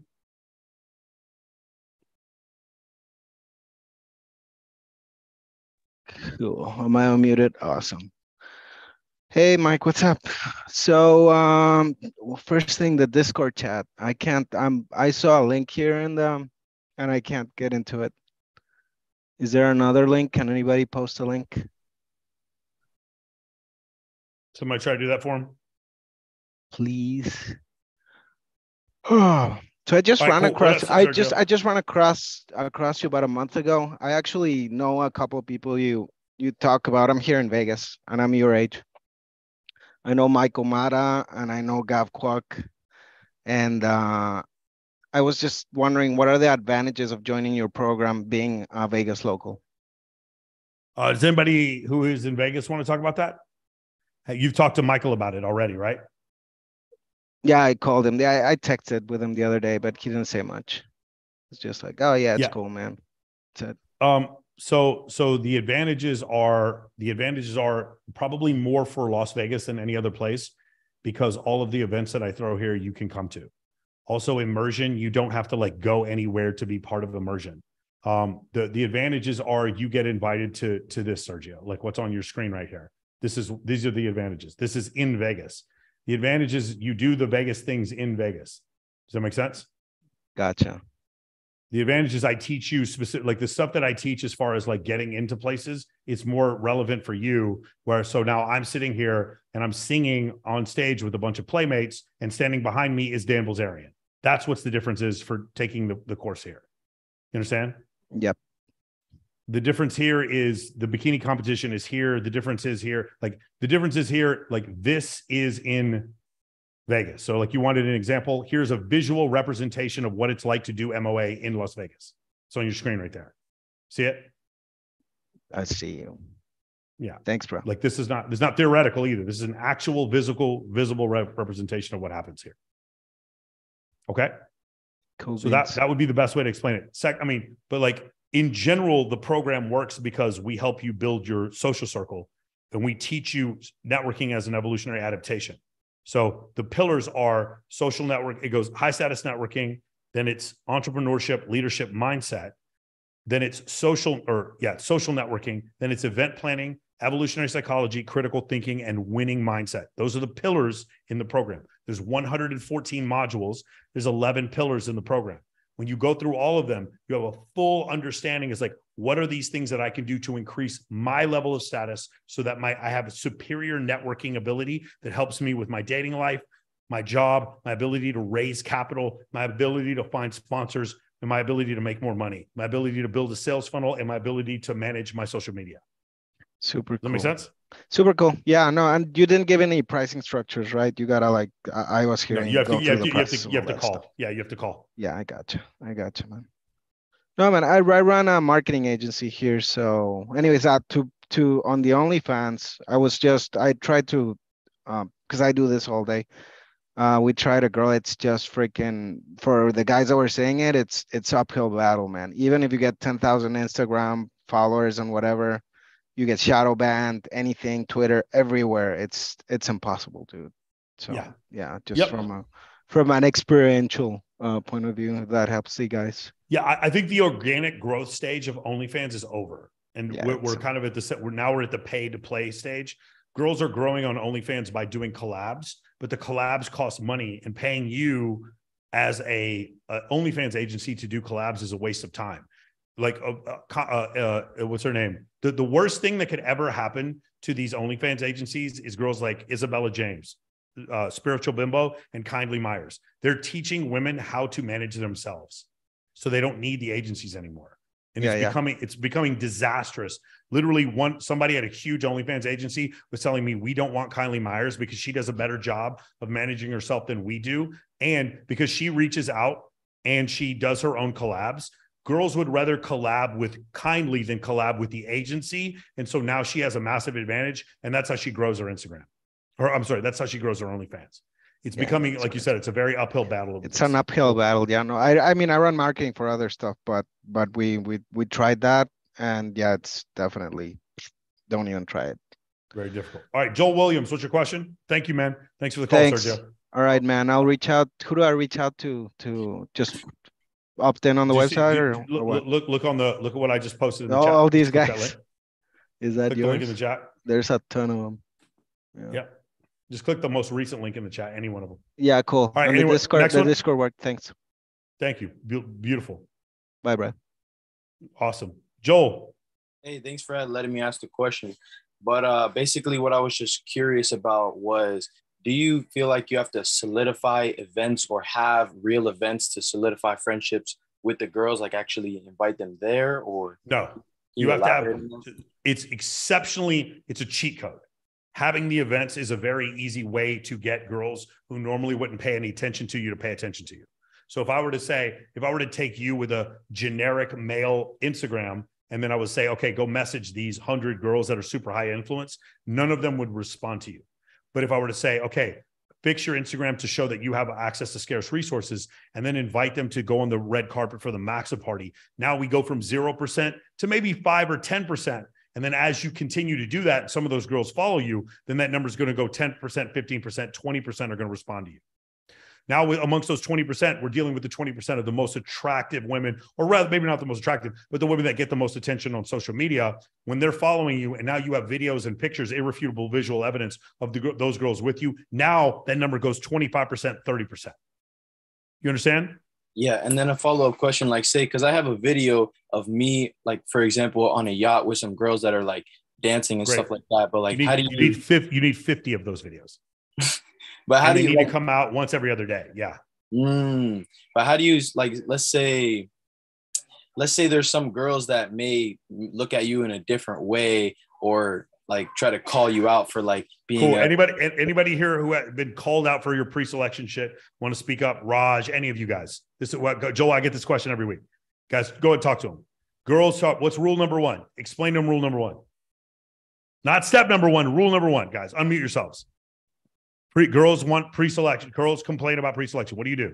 Anybody? More about like number one. We don't listen to the words. Rule number one, bro. We don't listen to the words, Joel. Okay. I can't stand, Joel, I can't stand the way that you post those pictures of all those girls. It looks so creepy and try hard. I don't know why you're doing that. That's interesting, honey. Why are your clothes off? Don't listen to the fucking words, Joel. Only pay attention to people's actions. When you see guys behave that way, they get more attention. So it tells me that this calling you out is their insecurity, is not yours. Okay? Yeah, got it. Thank you. Rule number one, we don't listen to the words. All right, guys, love it. Thank you guys for joining on. For those of you who have not, hey, if you are not part of Men of Action, put a 1 in the chat. If you're not part of Men of Action, put a 1 in the chat. It's cool. If you're not part of Men of Action, put a 1 in the chat. Beautiful. Okay, a couple things I want to go over. Number one, in the Discord server, if you join the Discord server, it's completely free. When you join the Discord server, number one, you're going to get the book list, the 28 books in our book list. If you just want to read that, that's fine. Number two, you're going to get 20 perfectly curated Instagrams that are going to be there for you in case you want to try to change your Instagram to look like these Instagrams. Okay. Number three, you're going to get access. Any of you guys can get access to my 3 shows, which is Access Vegas, this Monday show that I do every other Monday, and my podcast. That is free content for you that is all related to the Men of Action program. So if you just joined the Discord server, all of that stuff is free. So there's no excuse to not join the Discord server. But let me give you guys one more thing I want to express to you. and that's this. When you click the link that I just posted right there in the chat, or any of the affiliate links that the other guys are posting, when you post that link in the chat, you're going to come in here to this whole thing. And when you do it, there's going to be a bunch of testimonials that you could check out. The testimonials are not just testimonials to show you the success that other people have had. They're also lessons in the testimonials. One more time, let me say this, guys. There's lessons to be learned in the testimonials. So when you go down and you check out the testimonials, you're going to listen to these guys speak. They have lessons for you, how they got to where they are. And those lessons can be incredibly valuable for you. Does everybody understand? This video with right here, he's an F-18 fighter pilot, okay? This guy broke his neck, right? This guy, you've seen him before. He's the promoter we showed before, okay? This guy's a college student. You with me? This guy's from London, doing programs in London. This guy's in New York. If you listen to this testimonial, there's lessons in the testimonials. Go listen to the testimonials. And then at the end, if you want to get a price, cool. If you don't, just stay in the Discord server. At some point, we'll help you enough. You make enough money, you will want to join. I can't imagine why you wouldn't, okay? So guys, make sure you click that link. You don't have to join. If you guys want to just go on the Discord server and learn about some stuff, I don't know why you wouldn't. But if you guys can't right now, I totally understand. I don't want to pressure you a ton, but I do want you in the eco-structure. I do want you in our community. And so the best way for you to do that is to join the Discord server. And the best thing that you can do today, do yourself a favor. Put one meme in the Discord server. There's a Discord server. There's a room called memes. Put one meme in the Discord server today. Put one in just so you can be part of the community, okay? Make sure you look at all those Instagrams and make sure you look at the book list today and make sure you subscribe to the podcast because of the questions we ask on the podcast come from you guys and the stuff we talk about in Access Vegas comes from you guys. Also, you get free access to all these previous MOA group mentoring calls. If you guys want to go look at the last ones we did with Justin Waller and with Rollo Tomasi, they're also up on my YouTube channel. Go under the live chat or the live stream section. You can do that. And if you guys want to go see me on with Justin Waller or on with Fresh and Fit, you guys can go check that out. Also, I'm on with Adam Sosnick and I'm on with several other people. You guys can just go in the interview section on my YouTube channel and all the interviews I've done with other people, they're in the interview section. You guys can check that out as well. Okay. The guy who was asking about the bikini pageants, go in the section on my YouTube channel called videos that I have produced, and it will show you all the bikini pageants that I've done and what exactly I do in them. Okay. It's a playlist on my YouTube channel called videos I have produced. Okay. Beautiful. I will see you, gentlemen. Those of you who are in MOA, I will see you all tomorrow. Those of you hopefully who are joining, I will see you guys soon. On Wednesday is going to be the re-recording, except I've edited a little bit. I've actually put in timestamps of my interview with Orangutan. For those of you, some of you already saw it live. If you haven't seen it live, just check it out Wednesday. Any one of you who is a photographer, we talk about some of the podcasts are required, some are not required. Dan Bilzerian and David Buss are required. They're required for, and so is Rollo Tomasi. Those are required podcasts that you watch in MOA. The one with Orangutan, if you are having trouble where women find you creepy, or if you are trying to be a photographer, this is a required podcast. You are required to watch this one, okay? It comes out on Wednesday at noon.